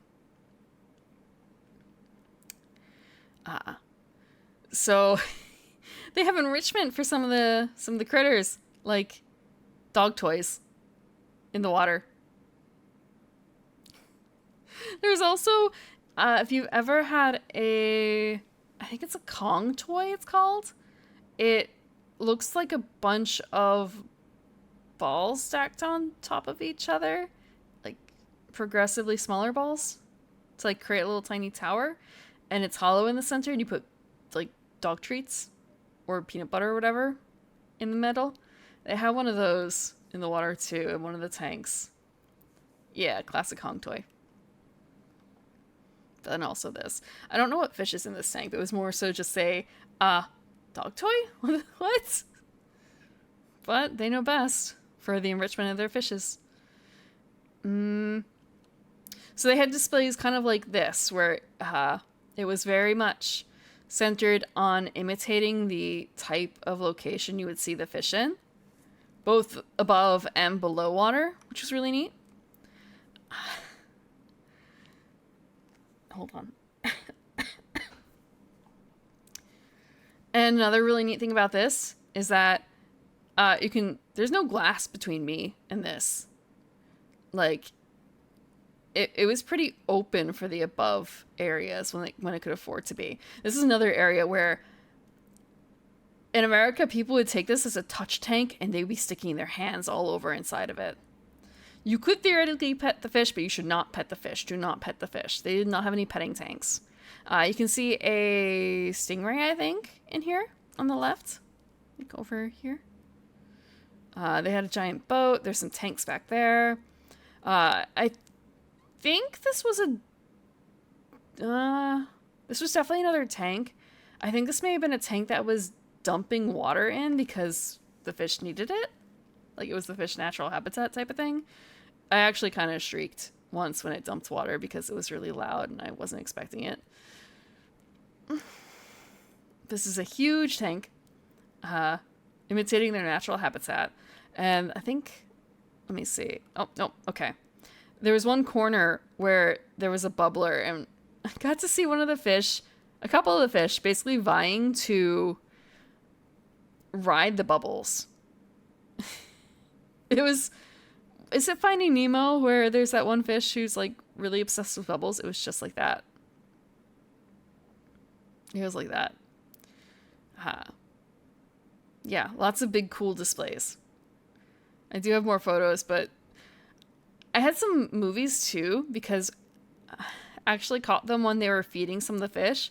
So I got to see the seahorses feed, or one of the seahorses. He was having breakfast in bed. It was cute and lazy of the seahorse. Then there was I don't remember the name of the fish. Aside from there's the clownfish, and then there's the blue one. The blue one with the yellow streak in it. It's not called a dory fish, but you know what I mean when I say dory fish. I have a video of them eating too. Just happened to catch it at a time. Then they also had a fake submarine somewhere in here. And they had a really low tank for that. And I thought it was just a display tank until I looked closer and saw that there were like flounder or something at the bottom. It was really kind of wild. Because again, this is a tank where, wow, if I were a toddler, I could just totally go stomping in that. There's nothing keeping me out. There's a tiny wall. There's a tiny wall. Just high enough to like cover the water line.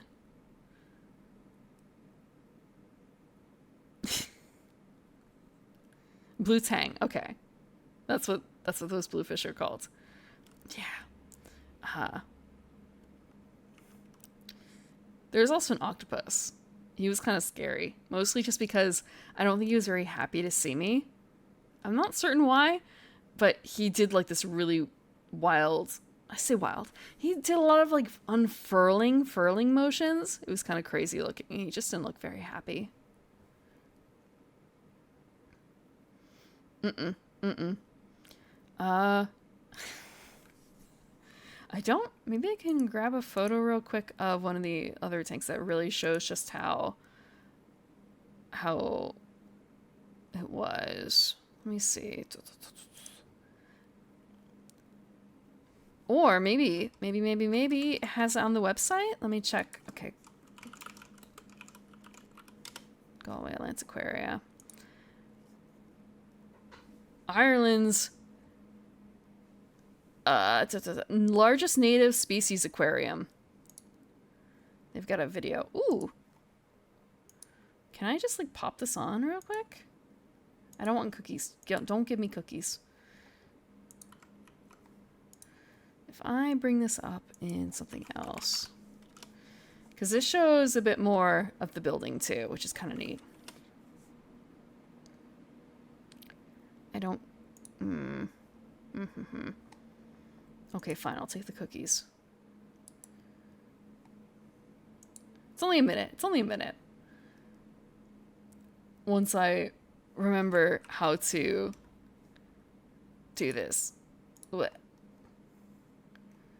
The rust. The rust. Okay, maybe this is it?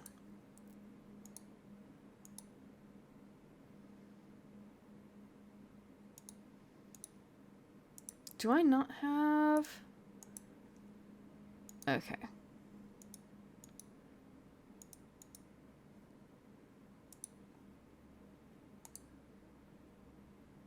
What? Why is it not showing? Oh, because it's really small. And behind a lot of other things. Just gonna be layers and layers and layers.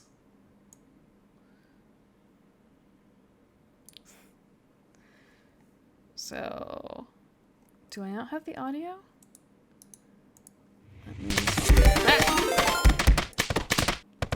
Okay, ow. Oh, hi, Howie! Hello, Howie. You just caught us as we were about to watch a video about an aquarium.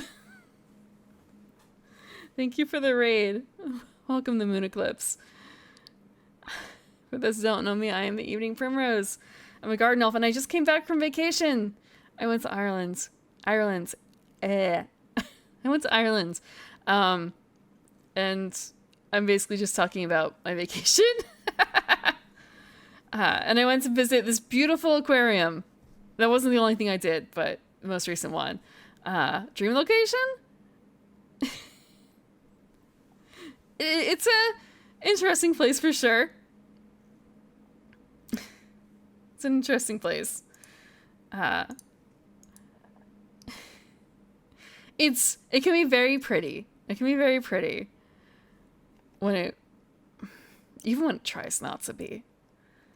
It has, again, like a beautiful aquarium. And where is the audio for it? I got to visit this. I have photos from the trip too, but I don't have a huge amount of photos, I guess, of this area. My phone went from like 70% to, no joke, 8% during my trip in this aquarium, and I only spent like 2 hours there, maybe. It killed my battery. Also, even though T-Mobile said you were supposed to get Wi-Fi there, did not. That was another big issue. There were Wi-Fi spots nearly everywhere, but still, I wanted to not have to rely on free Wi-Fi in order to get around. Thank you, Onikuma, for the follow. And welcome, Coco Vixen Virgin 69. And hello, Inui. Let's see. Thank you for the water.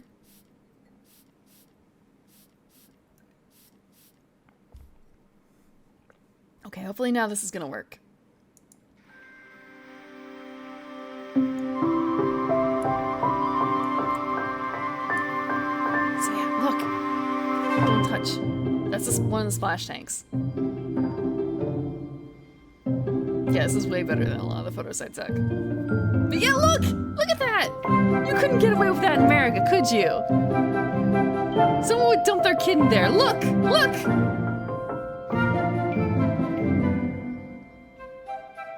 I have no idea what he's... What? You could... He was about to feed the fish, wasn't he? I didn't see that.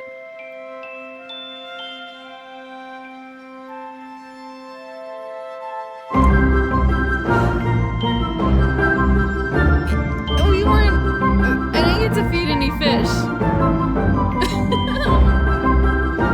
Didn't get to feed any fish. Oh, they have a giant, whale bone area to... That's right, Grania whale. It's to slightly commemorate Grania whale, which was a whale that got beached there, I guess, in like the 90s. So they have like this whale baleen piece, and they have a preserved whale eye, and they just have a giant skeleton running along the ceiling. And Grania whale is a pun because Grania whale is the name of an Irish pirate lady. The name means bald grace, and it is spelt. Let me spell Grania whale. Grania whale. Whale.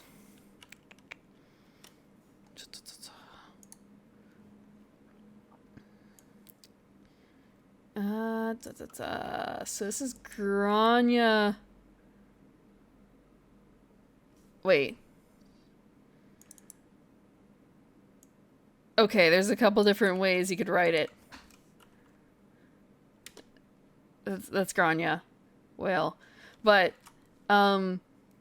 Obviously, it sounds like you're saying Grania whale. So the whale is Grania whale, and the pirate is Grania whale. It's a stupid pun. It's a stupid pun. But yeah, Grania is grace in Irish.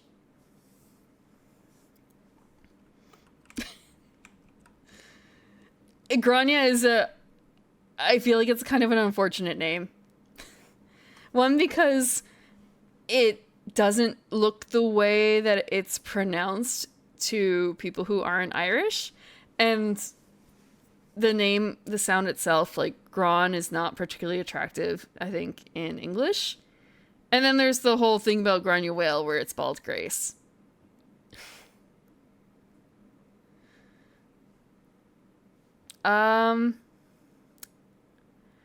So the H's in Irish are actually not pronounced as H. They are actually a modifier for the letter in front of it. It used to be that in Irish, I don't know if I can get a copy of this. Irish spelling used to be a really big mess until they cleaned it up in the 1900s sometime. That's Grace O'Malley, I believe. I think that's Grace O'Malley.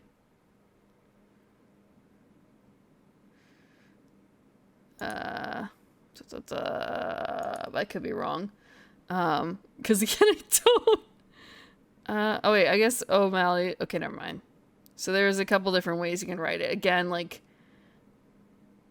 Irish writing is fucked up. Was fucked up, is kind of fucked up still. Like, they do have a system. But again, there are regional differences in how you pronounce things. But yeah, the H is a modifier. It used to be a dot over the letter. So it used to be, for the M, it would be M with a dot over it to know that it's pronounced differently.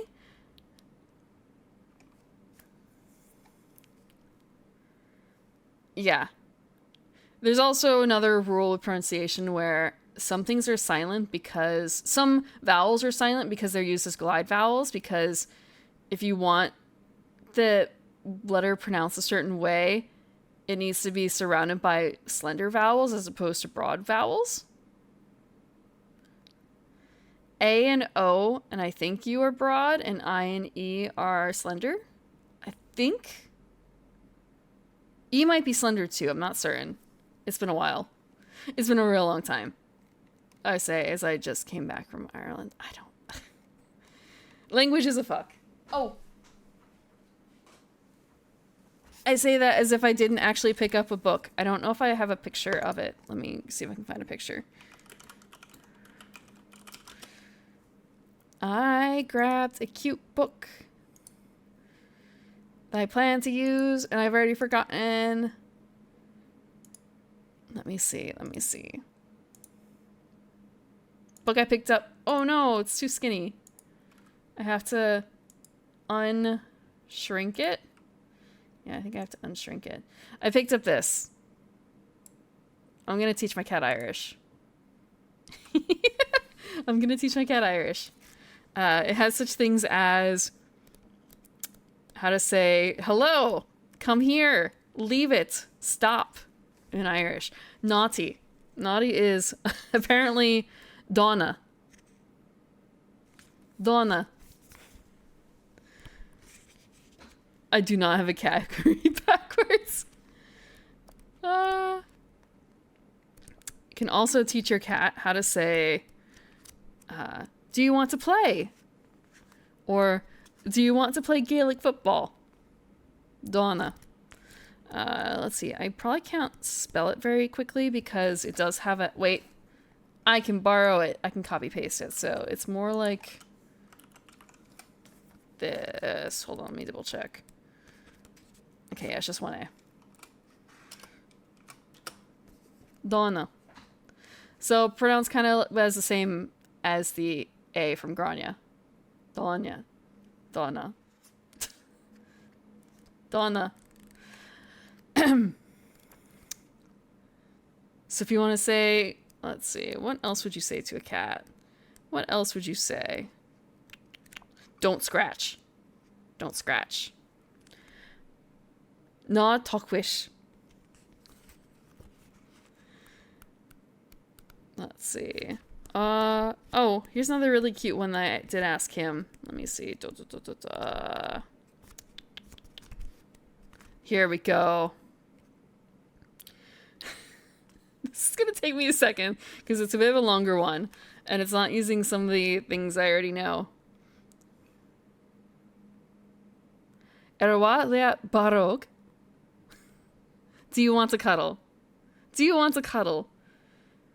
He's been cuddling me a lot. Erwa lea barog. Barog.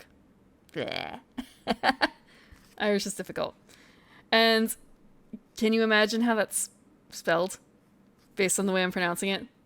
Erwa lea barog.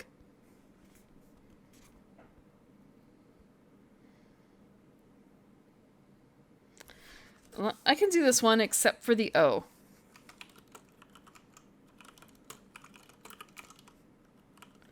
Let me see. Okay, there's I'm gonna have to find a place to copy this. Damn it. That sucks. I don't have it set up for switching to an Irish keyboard because why would I do that? Why? I grabbed it. Wait. No. If I copy this. That means do you want to cuddle?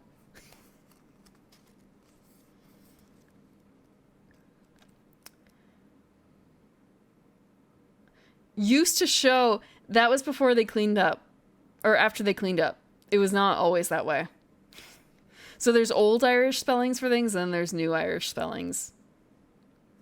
I love you, Kat, and you're so precious. I don't actually know if there's I love you. Oh, there is I love you. Hold on. There is I love you. They don't actually teach you how to say cat though. I don't think. Let me double check. The reason the person started this book is because when they moved to West Wales and they adopted a dog that could only understand Welsh. The dog only knew Welsh commands. So the dog kind of indirectly taught them Welsh. So then they started a series after that. So they had, the first book, I guess, was Teach Your Dog Welsh. And then they moved on to other ones too. So they have, let me see, Teach Your Dog French, Teach Your Cat Cornish, Teach Your Dog Italian, things like that.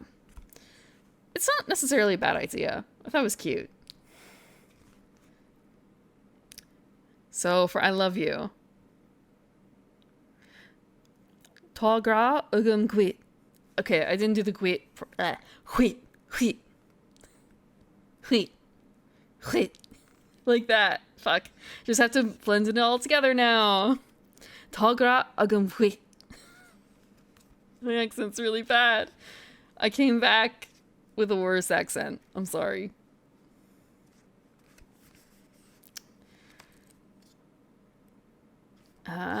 They don't actually have You're So Precious. They do have, let's see.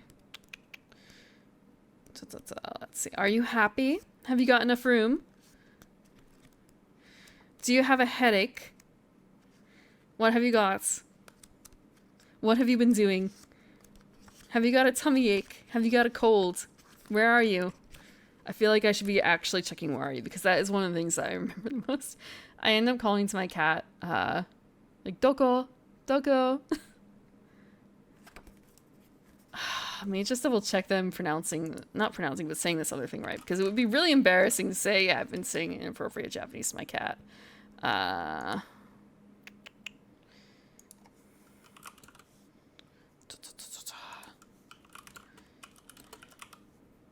Okay. Yeah, so basically, Doko iru yo to my cat. A lot.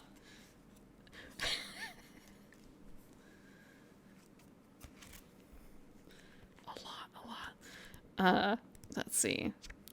Are you okay? Don't scratch. One thing that's the same is stop. Stop is stop. Neko doko. I can't say that. There's too many of them. But I guess I can't really say the other thing either because there's so many of them. I think it's... I'm more familiar with him than just calling him Neko. So it's more like Ziggy, Doko. Also pretty short. Pretty short. I don't think my cat can speak Japanese, though.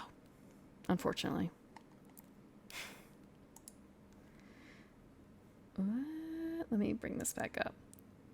Actually, so they did have in the video, they have the splash tank. Hold on. Where is it? Yeah, it's this section. And that got me because it's right by the entrance. So they do have some displays that are like big.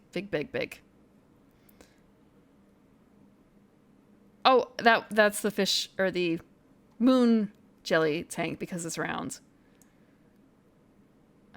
But yeah, look at that. Look at that. You could see the kids want to touch. The kids want to touch.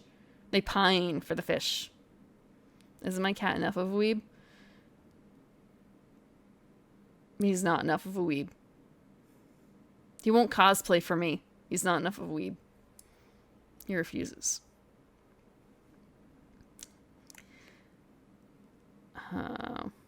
Actually went during a time when there was very few other people in the tank, or not in the tank, in the aquarium, so it was really empty and nice. And yeah, you can see he's swimming up. They like doing that, I guess, and especially in that tank. Yeah. So I have to wonder, like, what is he doing there? What is that? Like, checking the temperature? What the fuck is... Oh! He's doing a pH test of the water. Okay, that's why. Yeah, he's doing a pH test. Among other things, I'm guessing.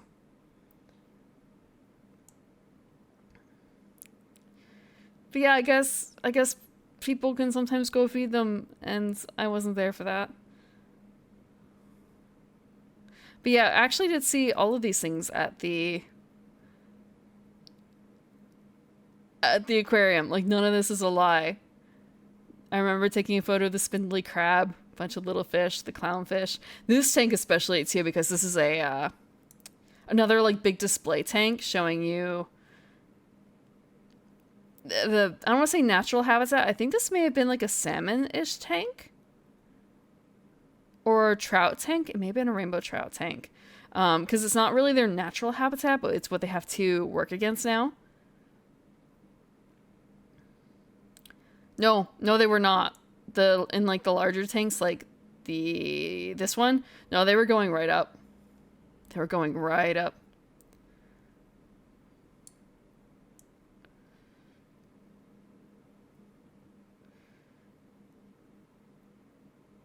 And like in this one too, they were coming up.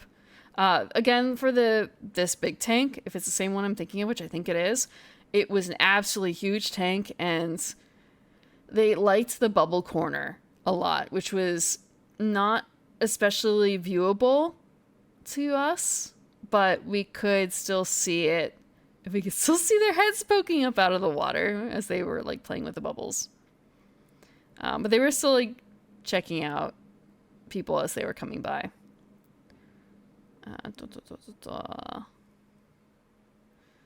Huge bubble tank.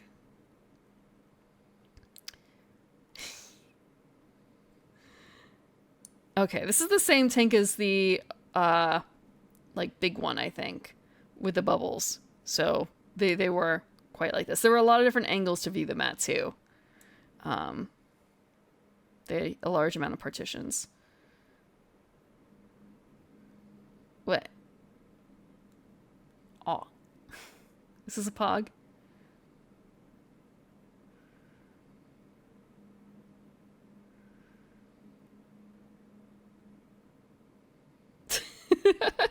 Just thinking like, there's a don't touch sign right there. Oh, that's by the boat. Okay, so that's another angle from the same tank as before, I think. I don't remember seeing that angle though. But yeah, they also had some non-native fish. They had koi. I'm pretty certain koi aren't native. But it was a really cool aquarium. I don't think it was super expensive either. And it is right along the water. Right there. And there's a cute coffee shop like right attached, and also like an ice cream parlor at the end. And I guess bike racks too. I don't know about like driving here necessarily, like how the parking is, aside from like there's parking all along the coastline. But it's not a bad walk. It's not a bad walk. Why would you go to this place? Why would you go to Galway if you don't enjoy fish? Eating or looking at, I guess. Apparently, Galway is known for two things. Crack and hookers. Crack as in fun. Hookers as in small fishing ships. Crack isn't spelled the same way. Galway is a party town. But they've also got a traditional side too. Yep, it's that kind of crack. They also have casinos. I kid you not. That was really disappointing actually, because I thought like, oh great, look, it's an amusement place. Can we go inside and go see if they've got a DDR machine? Nope. It's a casino. They've got slots and stuff. I didn't even go in once I saw that. Oh, it's a casino. Fuck it. Nope. Hookers as in, I wonder if I can find a picture of a Galway hooker. They're a very distinctive looking little boat. They're really cool. Oh, come on. Great, it's not a WebP. Not a WebP. Galway hooker. This is a Galway hooker. They're known for being small, black ships with red sails. Yeah! They're cute. Oh, crack is fun. Crack is fun. So I feel the hooker thing is not uncommon for towns that are around the shore. Like the hooker jokes. This is not the first time I've encountered them, so I knew what the gist was there. And the same with crack. I knew what crack was. Christmas crack? I have had Christmas crackers. I had them before Harry Potter made them cool. I have the stupid paper crowns and like terrible jokes and little plastic toys. Or metal. Sometimes they were metal back in the day, depending on how ritzy it was. Unless it's not the same Christmas crack that you're talking about. They don't usually have candy in them, from as far as I know. In the oven? What? No? No? I don't think so.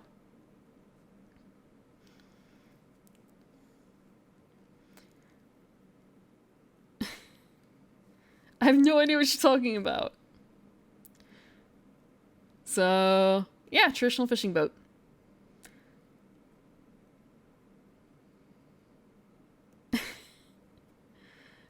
Black and red is what it's known for. I feel like they have all those words for the fishing bit, so it's kind of they're known for having like bright red sails. I shouldn't say bright, but like red or like reddish purple is the color of Galway. So if I flip back a little bit, it's not the same color exactly, but let me flip. So this is actually like the red of Galway, of the Galway flag on the side here.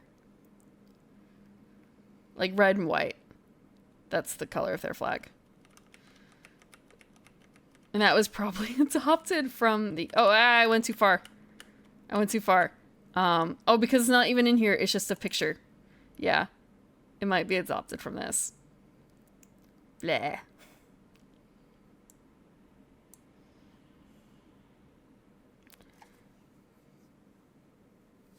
Saltines with chocolate? I have no idea. Never. What is that? Crack is fun. Crack is literally that's what it means. It means fun. It's a party town. There's a festival every day of the week, supposedly. Every day of the year, too. They have an international arts festival. They have an oyster festival. They want tourists to come by. They want the party kids to come by. Gotta get the money rolling in.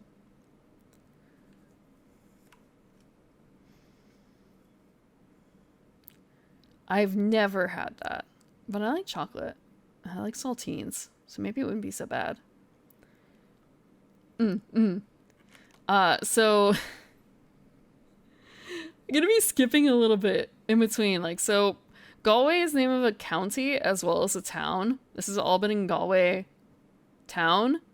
City. Galway is not exactly a small fishing village anymore. It's not huge exactly, but it's got like a bustling Latin Quarter market. We'll see some small villages later. By later, I mean like right now. This was the friendliest local I met. There were a lot of friendly locals, but he was just there outside the restaurant. So I saw someone else petting him, so I pet him too. He loved the pets. He wanted more pets.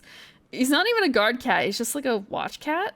He's like a restaurant cat. I'm hoping, because I've never had a cat just be so absolutely friendly to a complete and utter stranger.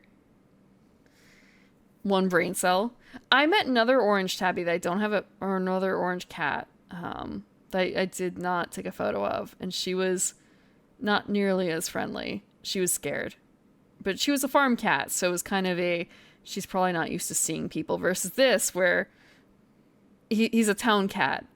And in this town there were a lot of other shop animals too, like the windows at street level, they might be a shop in one window, but the next window would be a home, like the attached home to the shop where the shopkeepers live. So they just have like a dog bed in there and their dog is sleeping. Vehicle parking is kind of hard in this town. He was probably not gonna park. Vehicle parking is really rough, and I don't know where the picture is, but it's gonna be coming up and you will see why. Oh, because it's a castle town. I'm gonna skip a couple photos so you can see. Okay, this is why. So this is a medieval gate. This is the arch in this town. This is the most well-preserved medieval town in Ireland or something like that. You drive your car through there. The streets are really narrow. You don't really park your car in town very well because there's no room. There's absolutely no room. Yeah, it's a cool arch, isn't it? I actually have another photo where there's a car like right driving through, but I thought that maybe was a little much. But yeah, you can definitely see how the road does narrow, but going through the arch, but the roads aren't that big to begin with. So I skipped a bunch of photos. Blah. Okay, so went to go see the castle too. I realized afterwards I didn't take a very good photo of like this angle of the castle. This is Athenry Castle. I can't pronounce it in Irish. Athenry, maybe? Athenry. A town of the Ford of the King. Yep. Sure is a castle. Sure is a castle.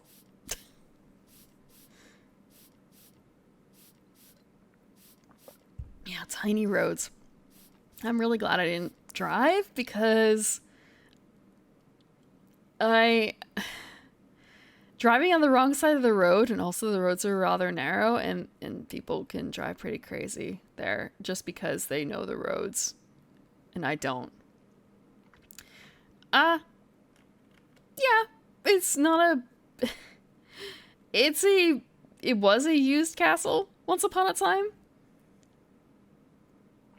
It was a lot weirder on the I say weirder, it was kind of weird on the inside. You can see that there's no entrance on the first floor from this picture. Maybe I should zoom in a little bit more. Let me zoom in.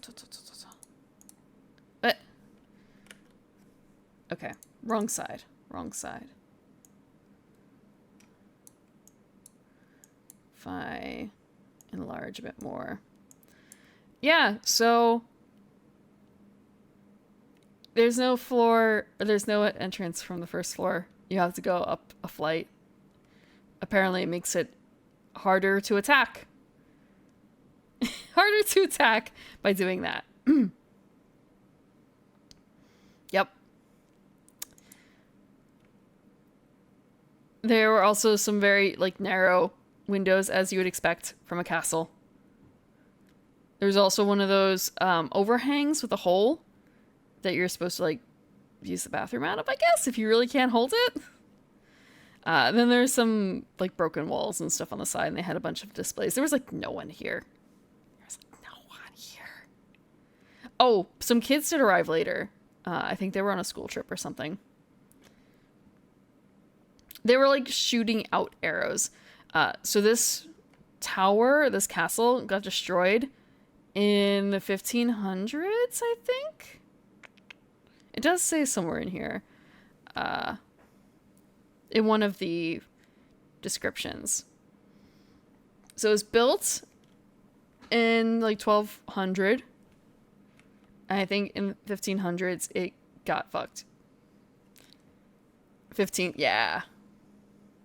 So it started smaller and then it grew, and after it got ransacked once later on, they just stopped dealing with it.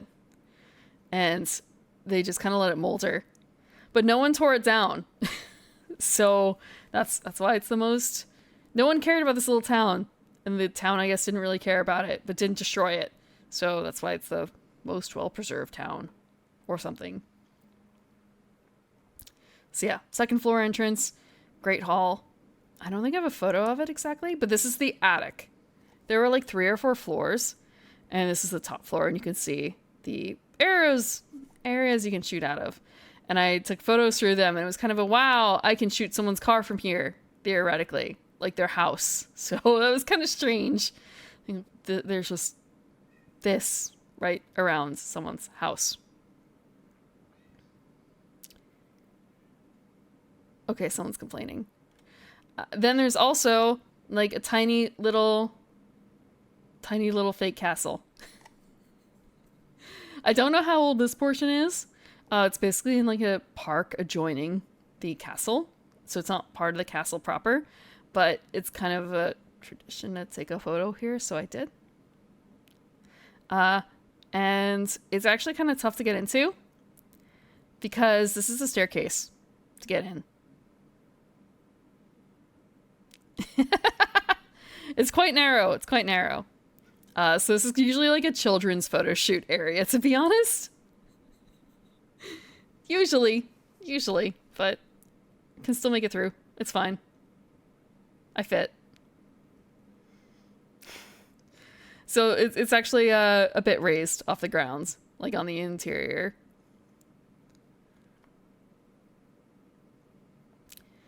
And I'm young. No.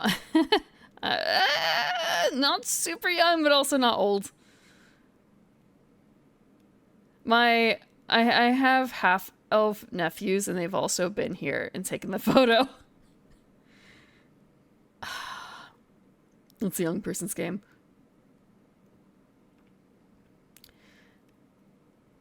There are other crumbling ruins in the town too. So this is an abbey, and it's also a graveyard now. And there's a lot of really old tombstones. That's the word, right? And then there's also some modern ones too. So the ones that are like fresh there are just from 2000s, I believe. But was not allowed in here. I was told by locals that it should be open, but I didn't find an entrance, and I didn't want to force my way in or anything like that, so left it be. And this is another church, like crumbling church. This is not an active church. There is a separate active church in town that I passed, but I did not take a photo of because it's kind of it's a church. It's like a more modern day church, not an old fashioned one. So yeah, and this is like tucked right beside a Supermax and like a realty office to the left. It's kind of strange. When I say Supermax, it's not a McDonald's. It's a Supermax. It's a separate franchise.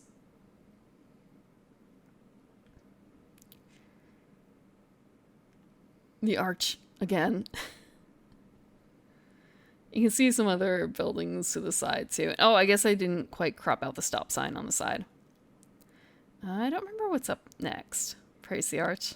You have no idea. Oh, so Athenry is probably best known for a song. The song being The Fields of Athenry. And so they're supposed to have a display for the Fields of Athenry, where it's like a rabbit holding a picture frame over the fields of Athenry. And go to the park nearby, that's right by the castle, and go looking for it. And wander all the way through. And you get out the other end. It's not a very big park. And think, I didn't see it. Is it smaller? Did I miss it? Is it actually in the children's play area right next door? That'd be kind of weird. And pass through the park again, paying more close attention to my phone to keep track of things. Still didn't see it. Finally, find this. This is what's left of it. No rabbit signpost, just this. Just this. Let's see. I don't know if it's called a signpost, but it's like a frame. Let me see if nope. Maybe there's a better picture. I'm partially working off of other people's knowledge for this because I haven't obviously seen this myself. The thing. I was simply told that it was here. And the locals were surprised it was torn down. Like, I guess they haven't seen it in a long time.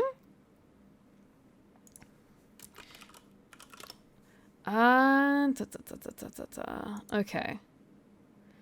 Okay, this is sort of it, but not quite. Like, it's the top of the frame. It need more.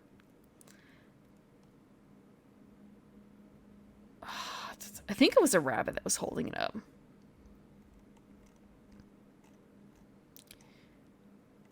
I think it was a rabbit. I'll have to find another photo of it later.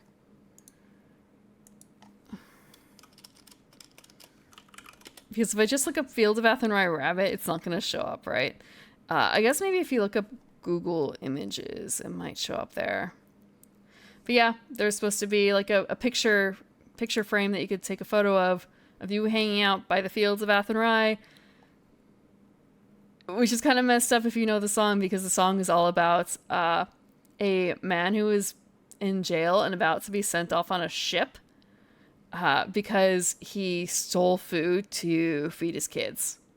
So it's him and his darling, like the mother of his kid or whatever, talking back and forth. Yeah, it's not a great song. Yeah.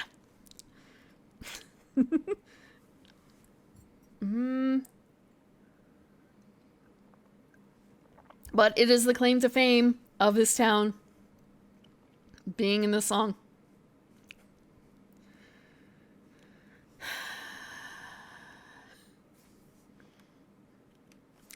And then we have the beautiful fields of Athenry themselves in the background.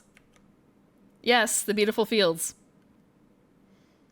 These are like people's backyards.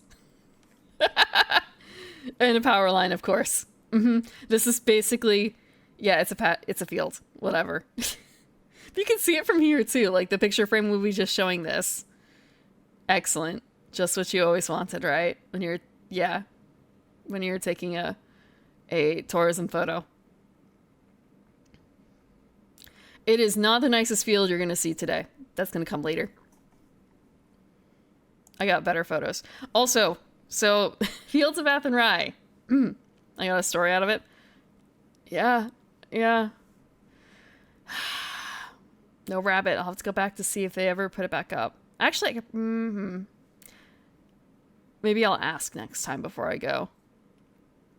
So, signage in Ireland. This was not the first time I ran into this problem. I wanted to go see the Ladies' Well. What direction do I go in? Which direction do I go in? The locals told me that it's due to construction that they have the temporary sign up, and sometimes they forget to take it down after the construction is done. So I honestly don't remember which way we went. I don't remember which way we went. We may not have even gone this way, to be honest. I did get to go to the Ladies' Well, though. The Ladies' Well is a little park that has a statue of, I think it's supposed to be Mary. I could be wrong. I think it's Our Lady Mary. I could be wrong again. I don't really remember. Not all roads lead to the Ladies' Well. It's a cute little park, too. It's kind of a weird statue.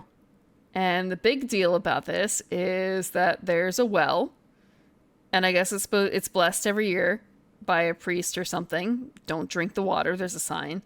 Don't fall in either. And it's just kind of pumped in there. It's not that spectacular looking, to be honest. And then there is the Headache Rock. This is the Headache Rock.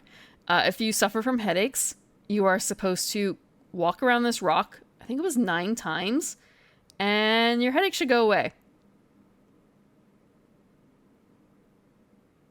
Or it'll make it worse. One or the other. So the rock, it's a big rock. It's a big rock. It's not huge. You can probably get a decent idea of size based on the plants in the background. But it's not like there's a hole, a deep hole in the rock. It's just kind of a square rock. I did not try the rock, no. I did not try the rock. So it's supposed to make it go away, but as the locals put it, just wouldn't make it worse. So yeah, this is another thing in the park. So it feels like the Ladies' Well, whatever, you should be going for the rock. You should be going for the rock. I could also be wrong. It may be 10 times. It was either 9 or 10 times you have to circle it.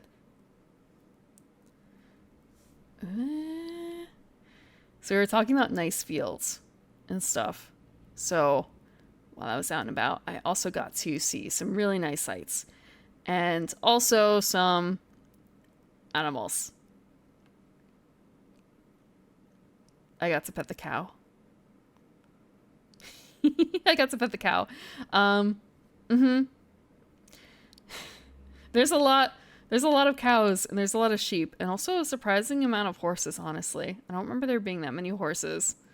But I just got to pet the middle because I didn't want to spook her or anything like that. She seemed like a shy cow. Not used to too many other people.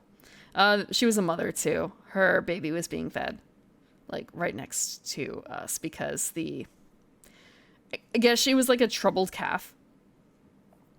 So it was really weird seeing so many, I guess, cows out with their calves, I guess. Is that the appropriate way to put it? This is more so happenstance. And yeah, I got to walk among the cows. That was not super fun, mostly because you can kind of see how torn up the ground is behind or below her nose. It's kind of rough to step on. At least if you don't bring your Wellingtons, which I did not bring Wellingtons on the trip. So very carefully stepping. And also having to avoid cow patties too. And it wasn't just cows, there was also, oh, I guess I don't have the sheep. Here are the sheep. They're also sheep. There were lots of sheep. I don't know what to tell you. I did not grow up with animals like this. Actually, my mother has a story for that.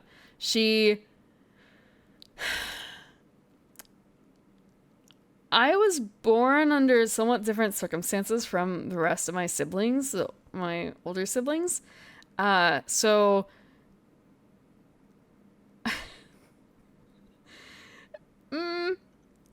she tells me that she brought me to visit family once upon a time. And we passed by pastures and stuff that had cows in them, and I didn't know what they were. And I was old enough to ask what they were. And my mother realized, oh God, I didn't teach her what a cow was. Like, how can I bring her to family if she doesn't know what a cow is? When my siblings all knew because they grew up right by them. Not like with them, but just, you know, like in a place where you see a lot of cows and sheep. So just kind of I was not exactly a city elf exactly, but putting more cultivation to it, you know? Something like that. I did not grow up in animals like this. The North Devon with the color and the curliness? I have no idea what type of cow this is. It's a cow. I could probably ask the person whose cow this is. I'm sure she knows the answer. She's the one who's like hand feeding them. I don't remember what she said about if it was this or if it was the sheep that she had to like feed 4 times a day when they were first starting out. But a lot of dedication to them. And also just beautiful fields. This is like one of the most beautiful fields. There's not a power line in sight. It's just bog field. I'm not certain which, honestly. Wild Irish green.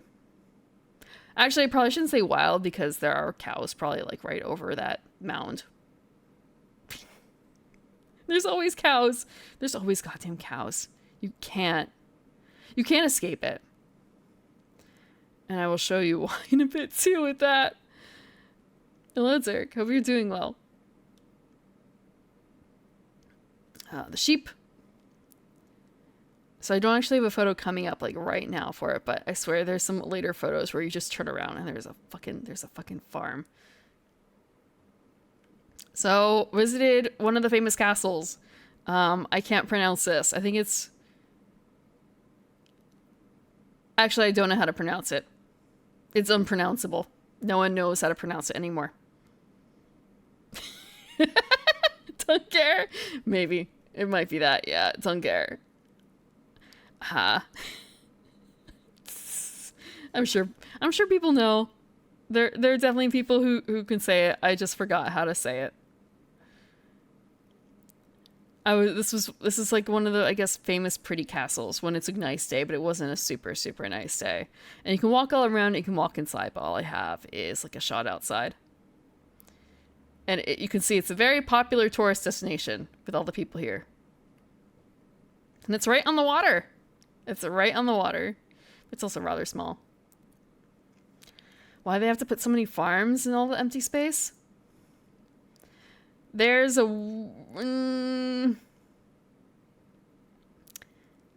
It's kind of messed up.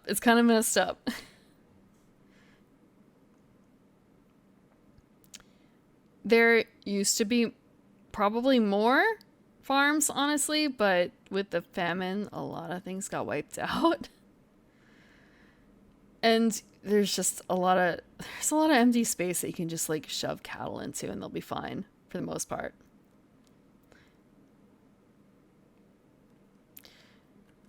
So next place is the cliffs. Yep, it's the cliffs. They're actually really pretty. They're quite pretty. They're quite big too. And when you turn around, there's more space, more fields. If you turn around enough, there's cows. If you turn around enough, there's cows. Hello, Hiyori. Thank you. 11 years? 11 years. I want to say it's actually been... Wait. It's been 20 years since I was last here. It's been 20 years since I've last been here. Thank you, Hiyori. Sorry. Cows behind the famine? I don't really think it worked that way. But yeah, you turn around after looking at the beautiful cliffs, and there's an electric fence with cows. Or sheep. Or a mix.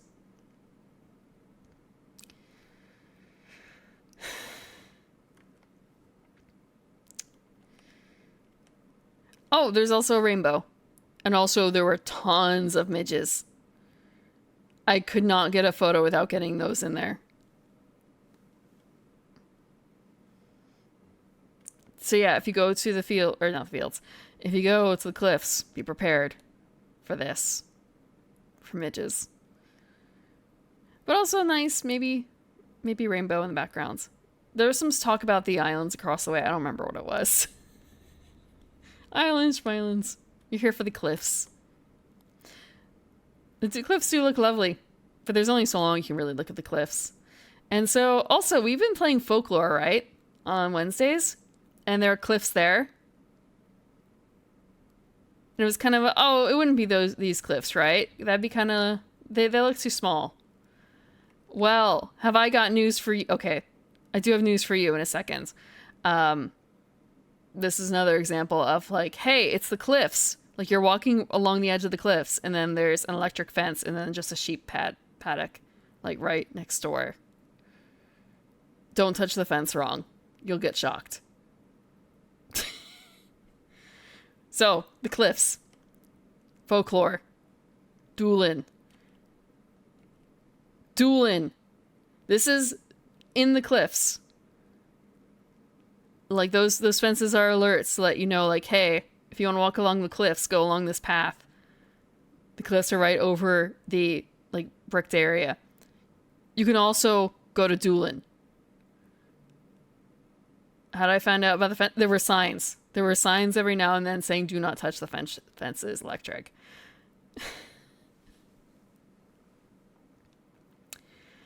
There's also the tourist shops of the cliffs, which was kind of funny because they're like cut into the earth. They're not very deep, to be honest, the shops, but it was just sort of a like, yep, if you this cuts into cow paddock, which eventually leads into the cliffs. Yep.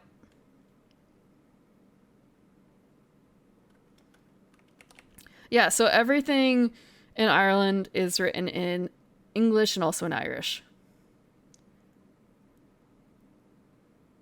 So what do you think it's written, like, what it's named for? What do you think it's named for? Because if you think it has a relationship to Dublin, it doesn't, as far as I know.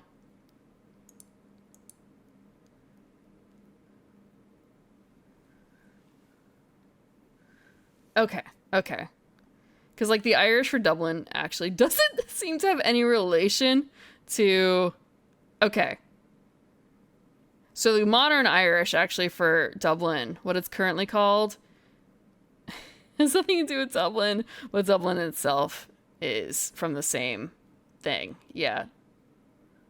So, yeah, Doolin. Doolin's a real place, you guys. This is a screenshot from the game. Doolin. It's real. I went there. Doolin is real. It's right. And it's not like a good walk from the cliffs. It's not like an easy walk, but I'm sure you could do it. So I had lunch in Doolin. How many murders did I solve? None, but I probably could have caused one, to be honest. There was an old man who was fixing his chimney or something, and he had a 3-ladder solution to get onto that part of his roof, and I could just see him falling any second, just because it was like, so he has 1 ladder to get up onto his roof, and then he has a 2nd ladder that hooks over the top so he can climb on the roof, and then he had a 3rd ladder to climb onto another section of the... I have a photo of it, but it's just, damn, bro, man, you're gonna kill yourself. And he's an old man too. He was an old man too. Like, bro. And also I saw a woman down below. I couldn't tell if it was like a daughter or or a wife or something, and I could tell that she was just like worried because old man on roof. This is not going to end well, especially because the angles of it all. I'm sure I could have caused a murder there, but nope. Gonna keep the hands clean. Doolin Cave? I actually don't know. I don't know what Doolin Cave is, but it might be. Because remember, Doolin in folklore is from the 90s or 2000? No, it's from the 2000s. So Ireland's actually been quite built up in some areas since then, so it would not have looked the same. And also, apparently, in the Japanese version of the game, it was called Lemrick, not Doolin. So Doolin is entirely a like Western version of the game.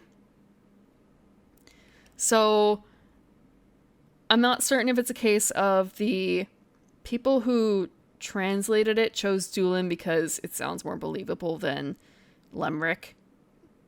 Even though Limerick is a place, but Limerick's a county. Limerick. But also, like, Doolin's an actual place by cliffs in Ireland, so is it really lying? Compared to Limerick, which there is no Limerick, Ireland, just Limerick, which is different. So yeah, I didn't actually get to really check out Doolin all that much, but I did get to have lunch there. I had a pint in the bar. And they did have, like you can see, they have a sign for the cliffs. This was the only way I could get the angle, really, with both the signs. And also another signpost for Doolin. In Doolin, I should say. So, like, directions to the hotel. If you want to go to the islands, if you want to go to America, it's that direction. If you want to go to the pub. If you want to go back to reality, go towards the pub, apparently.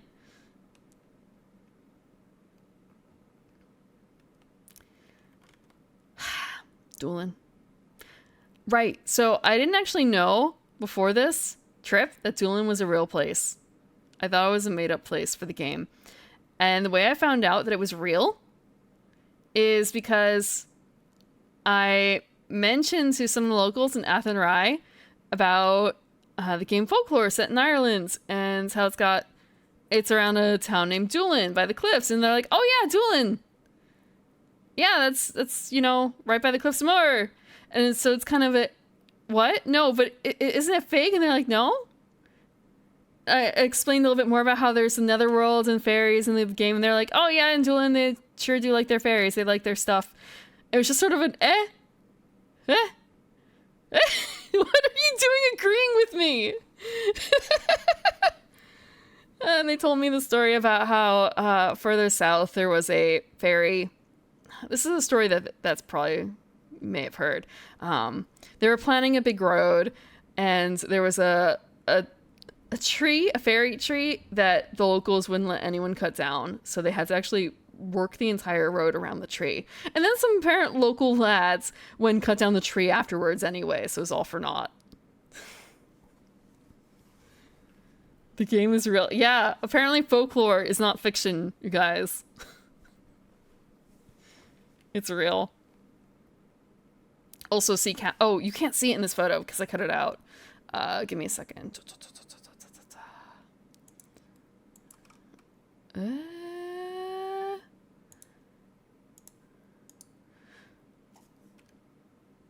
Oh, you can kind of see it in here if I enlarge the picture a bit. Let me enlarge the picture a little bit.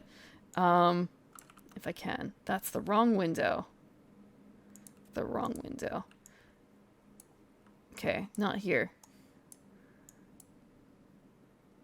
Cows. There are cows back here. There are everywhere. There are cows everywhere. You're in the middle of what's supposed to be the town. And there's fucking cows, yeah. The devs sort of did research. But I don't know why they called it Limerick. They could have just called it Doolin in Irish, or in Japanese too. I will have to look up Doolin Cave though and see. I'll have to look that up and see more about it, because I just took the photo. I didn't really think about all the things in it, if that makes sense. Because again, I didn't have very good internet. I had enough internet to like check my Twitter, but I couldn't download anything really. And I just used the maps I downloaded of certain areas that I knew I was going to be spending time in. And I couldn't really get like reviews of stuff. We haven't really encountered too many cows in folklore. I don't think we are going to, though, unfortunately. What came after Doolin? After the surprise of Doolin. This was the one where I wanted to get some photos before I said anything else. Like my dumb story. Wow, what do you mean it's real? What do you mean it's real? Suddenly, my accidental research trip turns into an even deeper research trip into folklore. Rocks. Pretty rocks. So this is, I guess, I don't remember if this is the Burren. This might be the Burren. So this is west of Ireland, and it's not very hospitable, as you can kind of tell by the sheer amount of rock. Yep, that's the ocean. Or bay. It might be a bay. I don't remember exactly. Oh, but there is life here. There are snails in the cracks in the rocks. I went walking over all the cracks. Like to the edge. Again, there's nothing stopping you. This is just like by the side of the road. You can just go over there and sit on the edge. No one's gonna stop you. Yep. There's still life there. I also saw some cows like grazing in land like this, but I didn't take a photo. Not that kind of crack. Third type of crack. Yep. Pretty. Rocks. Grasslands. Who wants to live out here, though? Who wants to live out here? Like, you can't... I don't know if you can see any houses here. And I don't know how much of that is just kind of a case of they picked the best spot to, like, get photos of here, or if no one just wants to live out here. Housing actually is really hard to find right now in Ireland. More rocks.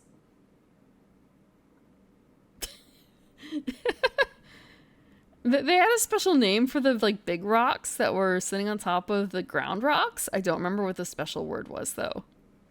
Just tons and tons of rocks. Housing. Okay, so one of the things that the guide told us is that one of the towns that we visited normally has like 1,000 residents. And it took in like 1,000 Ukrainians. They literally double their population. So, yeah. And then there's just in general, I think, like, I think the implication is that for a lot of immigrants, Ireland doesn't say no. So the population has swelled and housing has not really increased. There's a lot of like, I don't want to say NIMBYism, but they don't want to alter the landscape of the city that much, which is kind of a problem. Like they don't want to alter the buildings. Cool. But where do you get to live? Where do you get to live? So they also said that for a lot of the cheaper housing / like cheaper hotels, like Ukrainians were currently living in them because of the war. So end up staying in some really nice hotels because of that. End up staying in some nice hotels.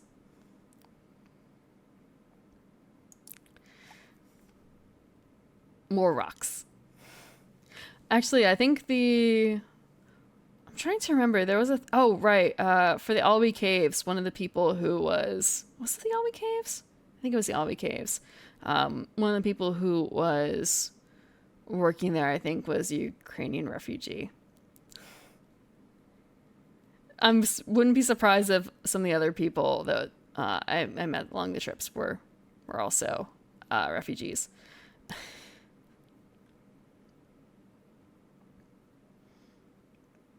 Rocks. And this is west of Ireland. Congrats. It's cows and rocks and water. Oh, I guess, like, one last thing from the trip. So I went to a bookstore and I picked up some books. I wanted to buy so many books. You guys have no idea. I settled for this one in the Irish Cat book. So this is going to be one of the next reading books. It is Finn and the Baking Hags. I'm going to have to learn how to pronounce a lot of Irish for this one because there's no guide on how to pronounce it. Yeah. And that's a sticker on the front. Looks different from his spade representation. Are you sure about that? You can't see his face. You can't see his face. Just a different outfit. Still got long blonde hair. He has sleeves. They gave him I don't want to say they gave him a glow up, but they gave him a more normal outfit, I guess, and not like a traditional outfit. But they don't really give people Shin Megami Tensei? Is he?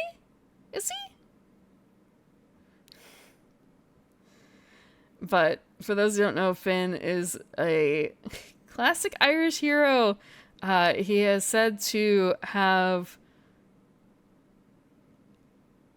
Okay, I don't know the exact wording of this, but basically he can lick or bite his thumb and it becomes smarter. He accidentally ingested from the salmon of knowledge by his thumb. And because of that, he's granted insight. He is wise from it. The reason he has that connection is because when he was a kid, he was basically working for someone else who was looking for the famed salmon of knowledge. And his mentor caught it and told his apprentice, cook it for me over the fire.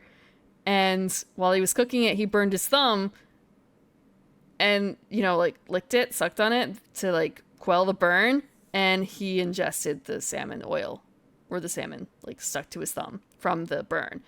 And because of that, his mentor saw what happened, went kind of like,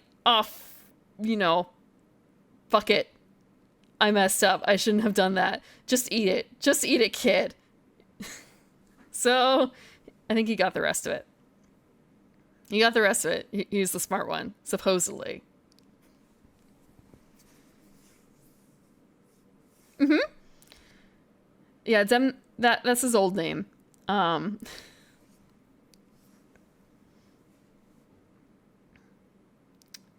Satante and Cuchulainn as two separate things too. Yeah, but they're not actually separate people. It's just child name versus adult name. I'm probably pronouncing this wrong with Demna, I guess.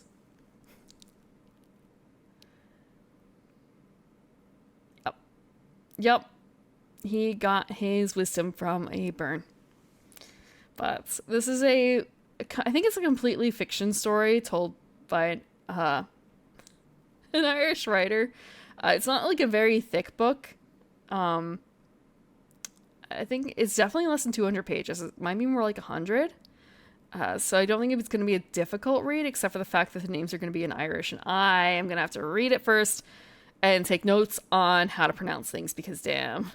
Otherwise, it's going to be really stilted and awful, I think. Because even right now, I'm looking at this and like, shit. It's Finn. It's Finn.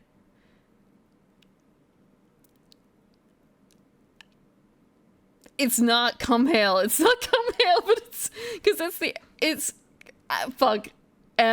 It's MH surrounded by broad vowels. And how do you pronounce that? How do you pronounce that? Like Colin, I remember how to pronounce, but that's only because of rote repetition. Finn McCool. McCool. It's Finn McCool. Fuck. It's Finn McCool. Your wizard's latest spell. Come hail. The scourge. The scourge of your campaign. Forbidden 9th level spell.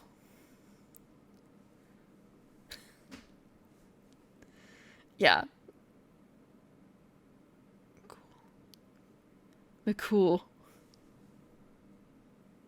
Yep. And that's why I need to learn how to pronounce things before I read this out loud to anyone. But I saw the title and was kind of, I have to pick this up, don't I? I have to pick it up.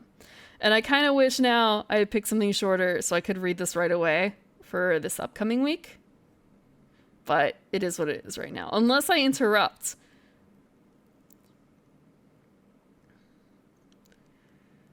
Yeah, it's not English. It's using the English alphabet simply because that is what is used by everyone nowadays. Like, they could use a completely different letter set, but then you wouldn't really be able to do it. You couldn't type it. Who has a typewriter for that?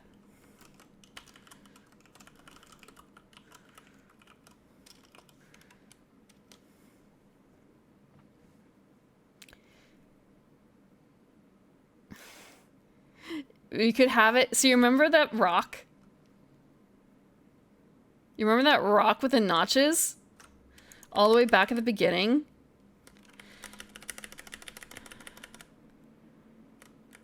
Rock. Rock. You want to be typing rock? Do you want to type notches? Sorry. So this is the old Irish writing system. It used to be Ogham. And then they had Gaelic type, and now they use Roman type, apparently.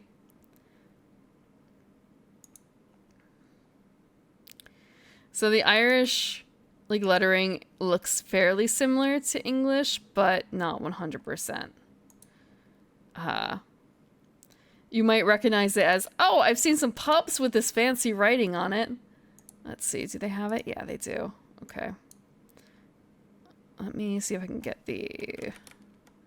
Oh, it's an SVG thing? Let's see. Can I grab up that in here? Where did I put it?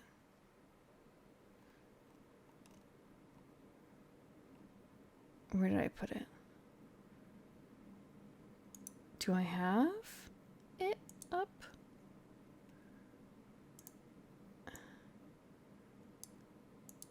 I don't remember which one this is going to be. It might be the right... Nope, that's the wrong one. Can I swap? I don't think I can. I don't think I can.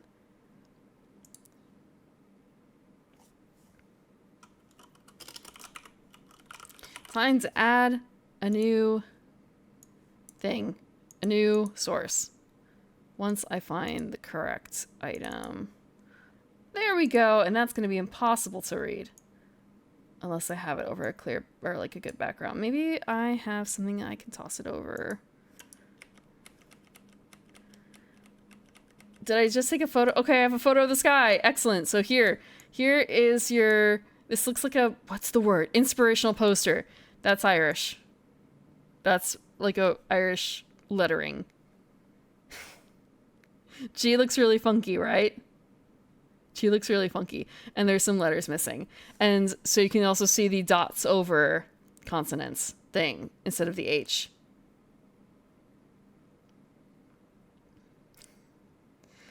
And you have to install a special font to do that nowadays. Yeah.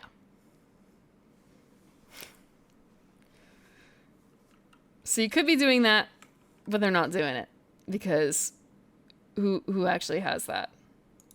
Who has their keyboard set up for that? No one.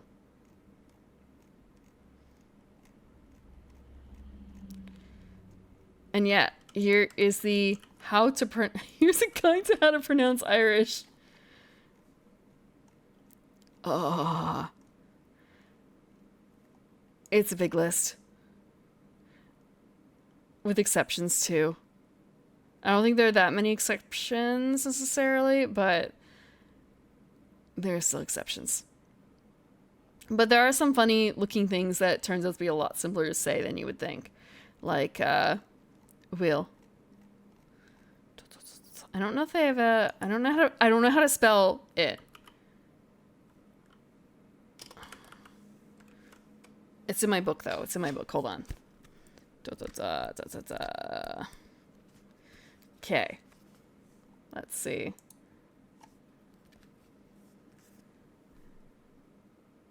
There's a way to have your keyboard set up for the dots. I much prefer that. Oh, I like the look of it more than I like the look of like the H's. The H's feel like they are. What is the word? It's like a false flag sort of thing. You think it's supposed to be pronounced like an H, but it really has nothing to do with H exactly. It's just a placeholder marker to let you know that something's up. So this is pronounced kind of like will. Wheel. Wheel.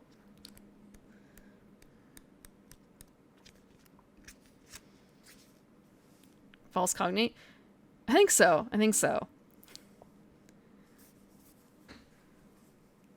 I just realized that, it's just going to show up in chat really small.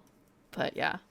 So like that would be part of, let's see. Tara Anshaw is come here.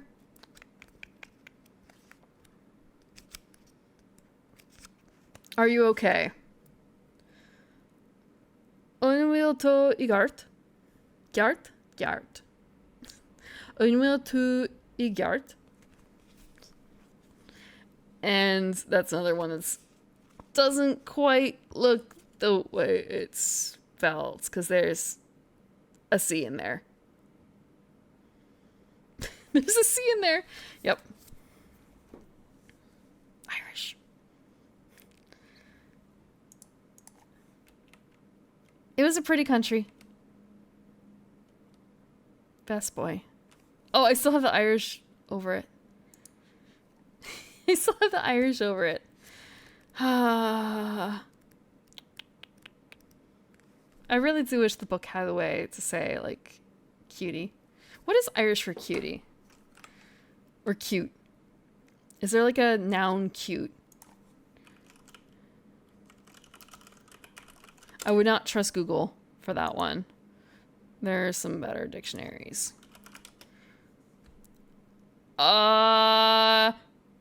I don't know how to pronounce that.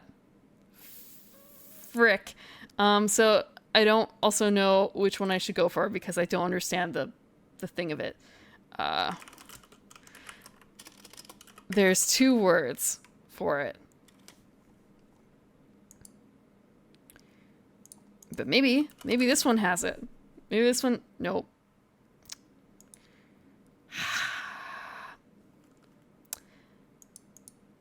What is fem2? What is mask 4? Why are there numbers associated with gender? And it's not like, oh, this is a plural form versus a non-plural form. So this is fem2. And this is mask 4. I don't. It makes me want to cry. I just want to say, cutie, why is it so long? Why is it so long? How? And there's not even a way to pronounce it on here. What if I just look up? Okay, maybe this one has it. If I just say... Nope. Okay. The other dictionary doesn't have it.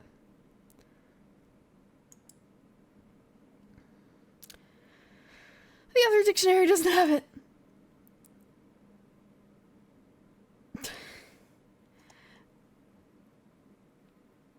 Oh yeah, Colleen. Colleen is girl, right?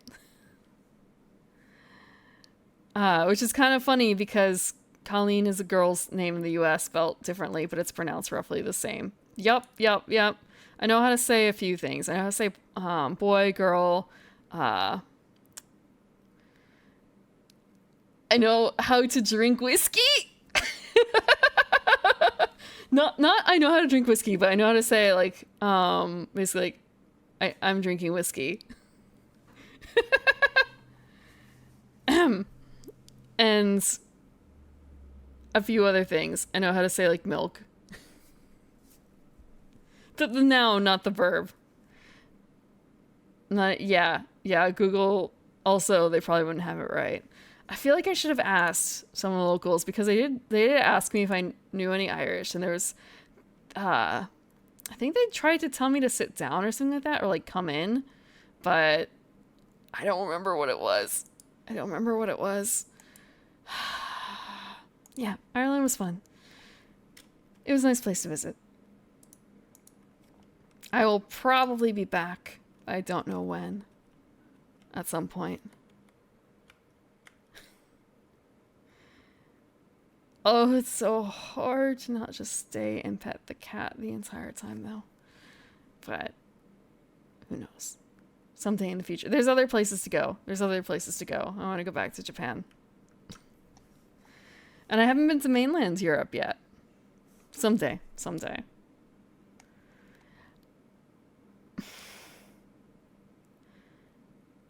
It's been 3 hours talking about the trip.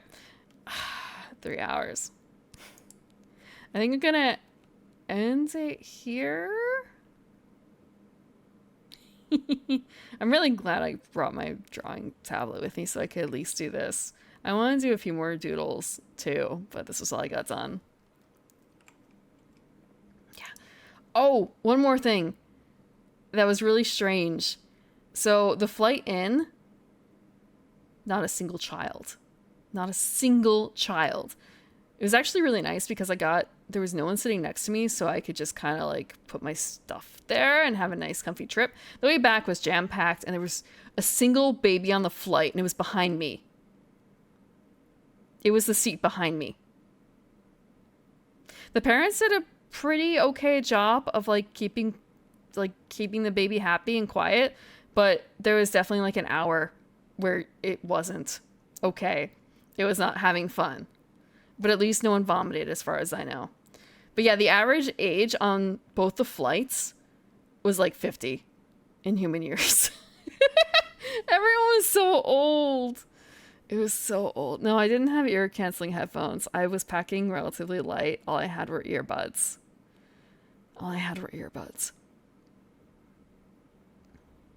There were so many old humans, like ancient humans. You could also tell. You could tell when they were going to Ireland. They had the patty caps. It's not a joke. They had the patty caps.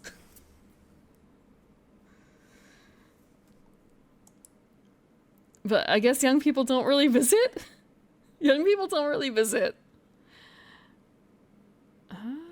Let's see.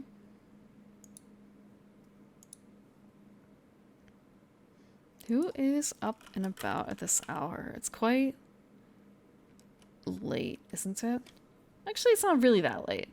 It's not any later than I would normally be. I suppose. Yeah, it was pretty much people who were returning. Unless they had other business, I guess. But old people with Irish passports. There were, I guess, people going to visit family. I did sit next to someone who was returning from a trip. They had just gotten engaged, and their fiance was of Irish descent. Their mother, like the fiance's mother, was Irish, and so he took his like fiance, not fiance at the time, but like the person he got engaged to during the trip, back to her mother's homeland to like propose to her there, while her mom was there too. Favorite local food?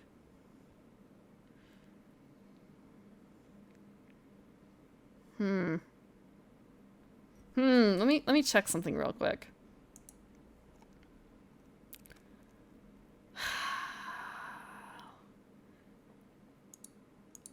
Sorry, I'm thinking because it's kind of a. I had a lot of fish and chips. I had a lot of fish and chips.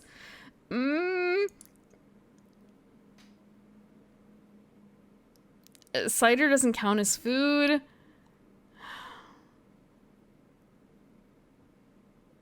What did I look forward to? Maybe,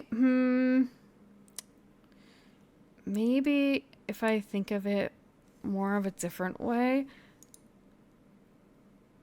The thing is that a lot of it was stuff that you could get in America. So it's kind of like saying, what's your favorite food in general? A little bit. Oh, actually, you know what? Pudding and sausages. The breakfast. Kind of forgot that I had like full Irish breakfast for a lot of the times I was there. I like the sausages. The bacon, meh. The bacon's fine. Pudding's good, but it was a lot more oaty than I'm used to for the pudding. And also, I don't think this is the way it is in most normal American hotels or anything like that, but there's always Weetabix, like piles of Weetabix. You want your Weetabix in the morning? They got you covered.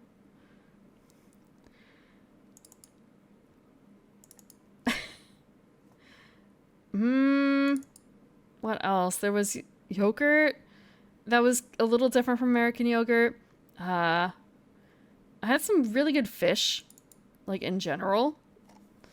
Let's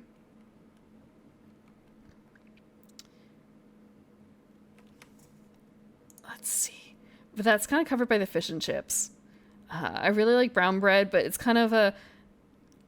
I've had that before a lot, so it doesn't really feel like a right answer. And the same thing with the pudding and like sausages and stuff. I've probably had a lot more outside of Ireland than I have in Ireland, but it isn't Irish food. You'd hope the fish. They actually, it feels weird. I saw a lot more advertisements for like Irish beef, to be honest. Brown bread in a can? No. I don't think I've ever had brown bread in a can. I've had like home baked and whatever I got in Ireland. That's about it, as far as I'm aware. If it comes to something that I haven't really had before, though, that I really enjoyed, they had a really good fish chowder. Like seafood chowder, maybe, because there were other things that I couldn't identify in the soup. There was like shrimp and clams or mussels or something. I don't think there were scallops unless they were cut up or really small, and there was like fish chunks in it. It was chowder. It was really good.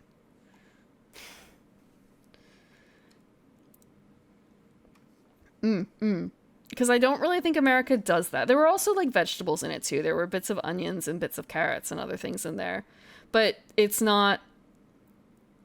I feel like the chowders that I've gotten before are usually a lot more standard. Like you get just like one meat in it, maybe two, and not like a bunch of different types all mixed together. Colcannon. I don't really think I like Colcannon. I'm not a fan. But I don't super like cooked cabbage. So that's probably part of the problem. And also, I didn't really like mashed potatoes until I was much, much older. Soup and chowder. Maybe it might be I guess I don't know where the divide between a soup and a chowder is. There was a recipe on a Tumblr website, I think, for Yetto soup from Zelda. And I had that once, and I guess that's considered a soup, but it really felt like a chowder. It wasn't. So then what happens with like pea soup? Because I feel like that has about the consistency of a chowder, doesn't it? There was a really tasty mushy peas I had once.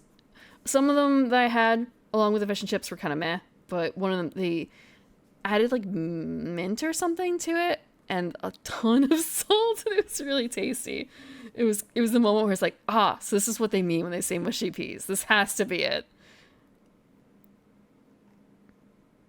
That has to be it. But really, really, I just drank a lot. A lot of the pubs don't serve food necessarily. They just have a lot of drink.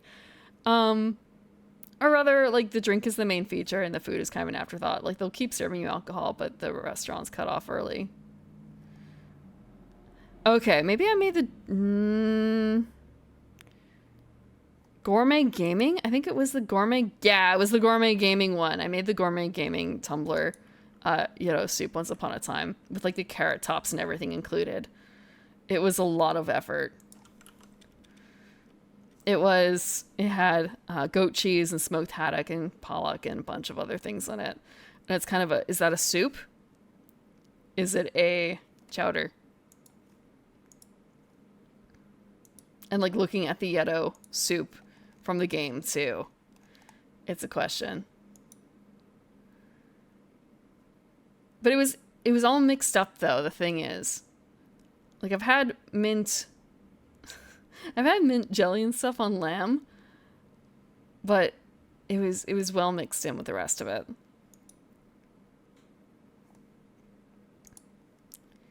What else did I eat?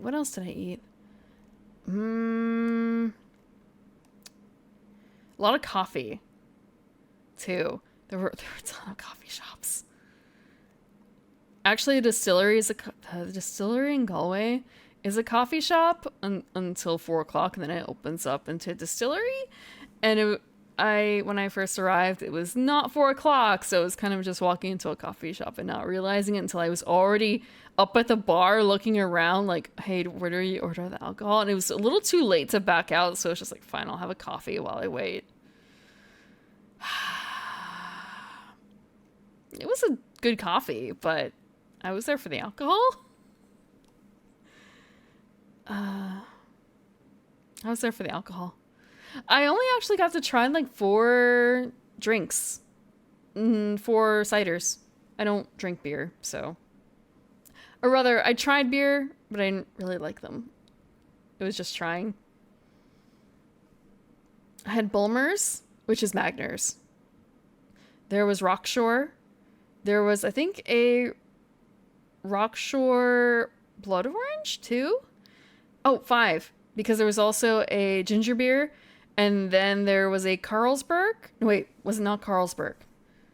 There was something else that I ordered in one of the pubs, and I didn't know what it was. It was more so, I haven't had it before. Kopparberg. I got a Kopparberg with strawberry and lime, which is not Irish. I'm pretty certain. It came bottled. I thought it was going to be a draft, but it is what it is. Also, the drinks are weaker there. So... And I wasn't driving anywhere, so it didn't really matter. I think the most I drank was maybe 3 pints? I think maybe 3 pints in one night. And that was just kind of like, nope, that's it. I'm not taking it any farther. I cannot. And that was at like 4 to 5%.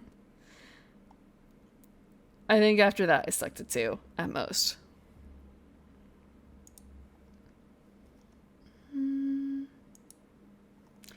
Yeah, I went out drinking with a Russian lady, and that was maybe not the best idea. That was maybe not the best idea. She actually didn't drink a whole lot, but just,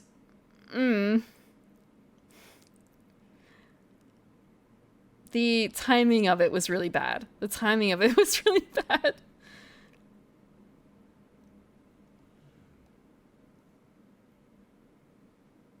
I kind of wish she offered to let me come over and pet her cat. This is not a euphemism. She offered to let me come over and like meet her cat and pet her cat.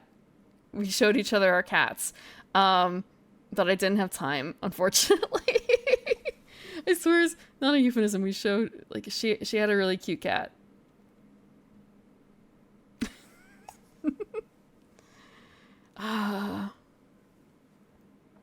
She was the one who told me about how Ireland is very much a dog country because she's a cat person. And I guess having spent more time in mainland Europe, it's kind of a, like, dogs are a bit more of a pain because you need to walk them, and like if you have space in Ireland like they do in a lot of places in Ireland, so just let them run free, because even in Galway people would let their dogs like run in the parks or whatever without a leash. It's not as big of a deal. Have a good night, Orange Crowbar Man. So yeah, like the theory of Ireland being a dog nation versus a cat nation. Like she likes dogs, but cats are really where it's at. Yeah, I am going to raid, but who to raid? Let's see. Can raid. I wonder how long this person's been up.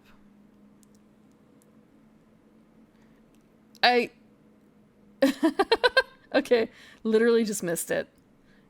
Okay. If I refresh? Oh, how long has she been up? Oh, she hasn't actually been... Oh, well, I don't know how long she normally streams for.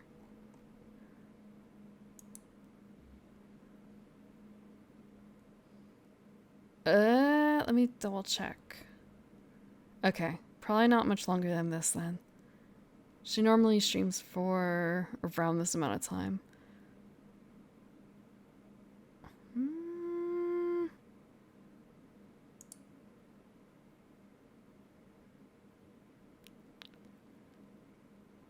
What is this? Oh, that looks gory. That looks gory.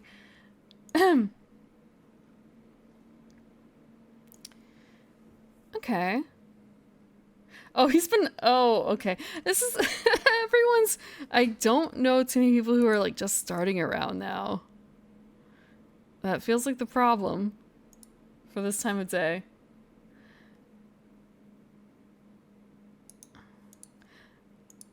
I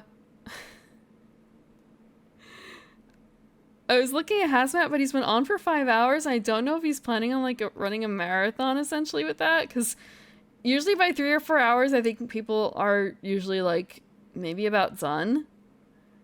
I think, and once you start getting into the like that overtime, it's kind of a are they gonna go a lot longer? I know Corp sometimes does like really long. Yeah, that's the thing. I don't know. I don't know.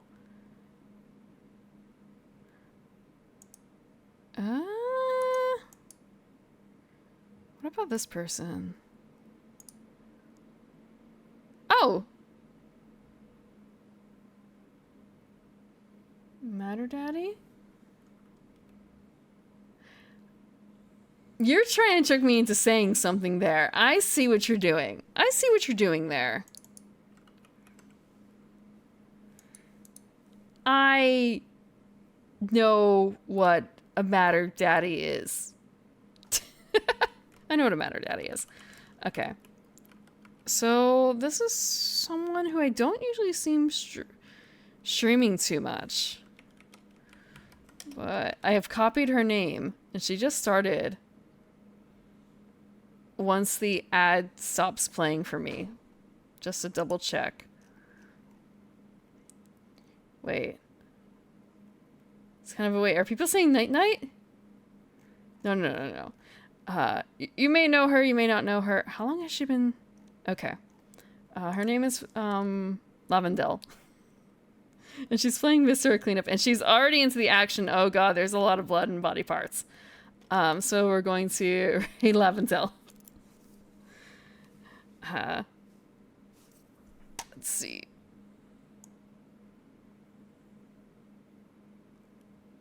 It sounds like she's recovering from something. But thank you, Jay Bush.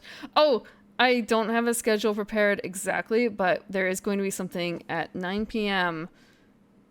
EDT in Discord. There's going to be a showing. It's going to be Pet Shop of Horrors. And then we're going to be back to the more regularly scheduled programming. Wednesday Folklore, Friday Yomawari, Midnight Shadows. I think that's the one. It's going to be more screaming on my part. Shorter stream-ish, but screamy stream. Really rough on the heart. Right in time for the holidays, you know? I'm right back for Halloween for October. For the important part of the month. So go have fun with Lavendel and have a good night. And thank you for stopping by, listening to me talk about my stupid strip. Have a good night. Yeah, screaming at nothing, crying at everything. Yep, that's the mantra. Thank you again. Have a good night.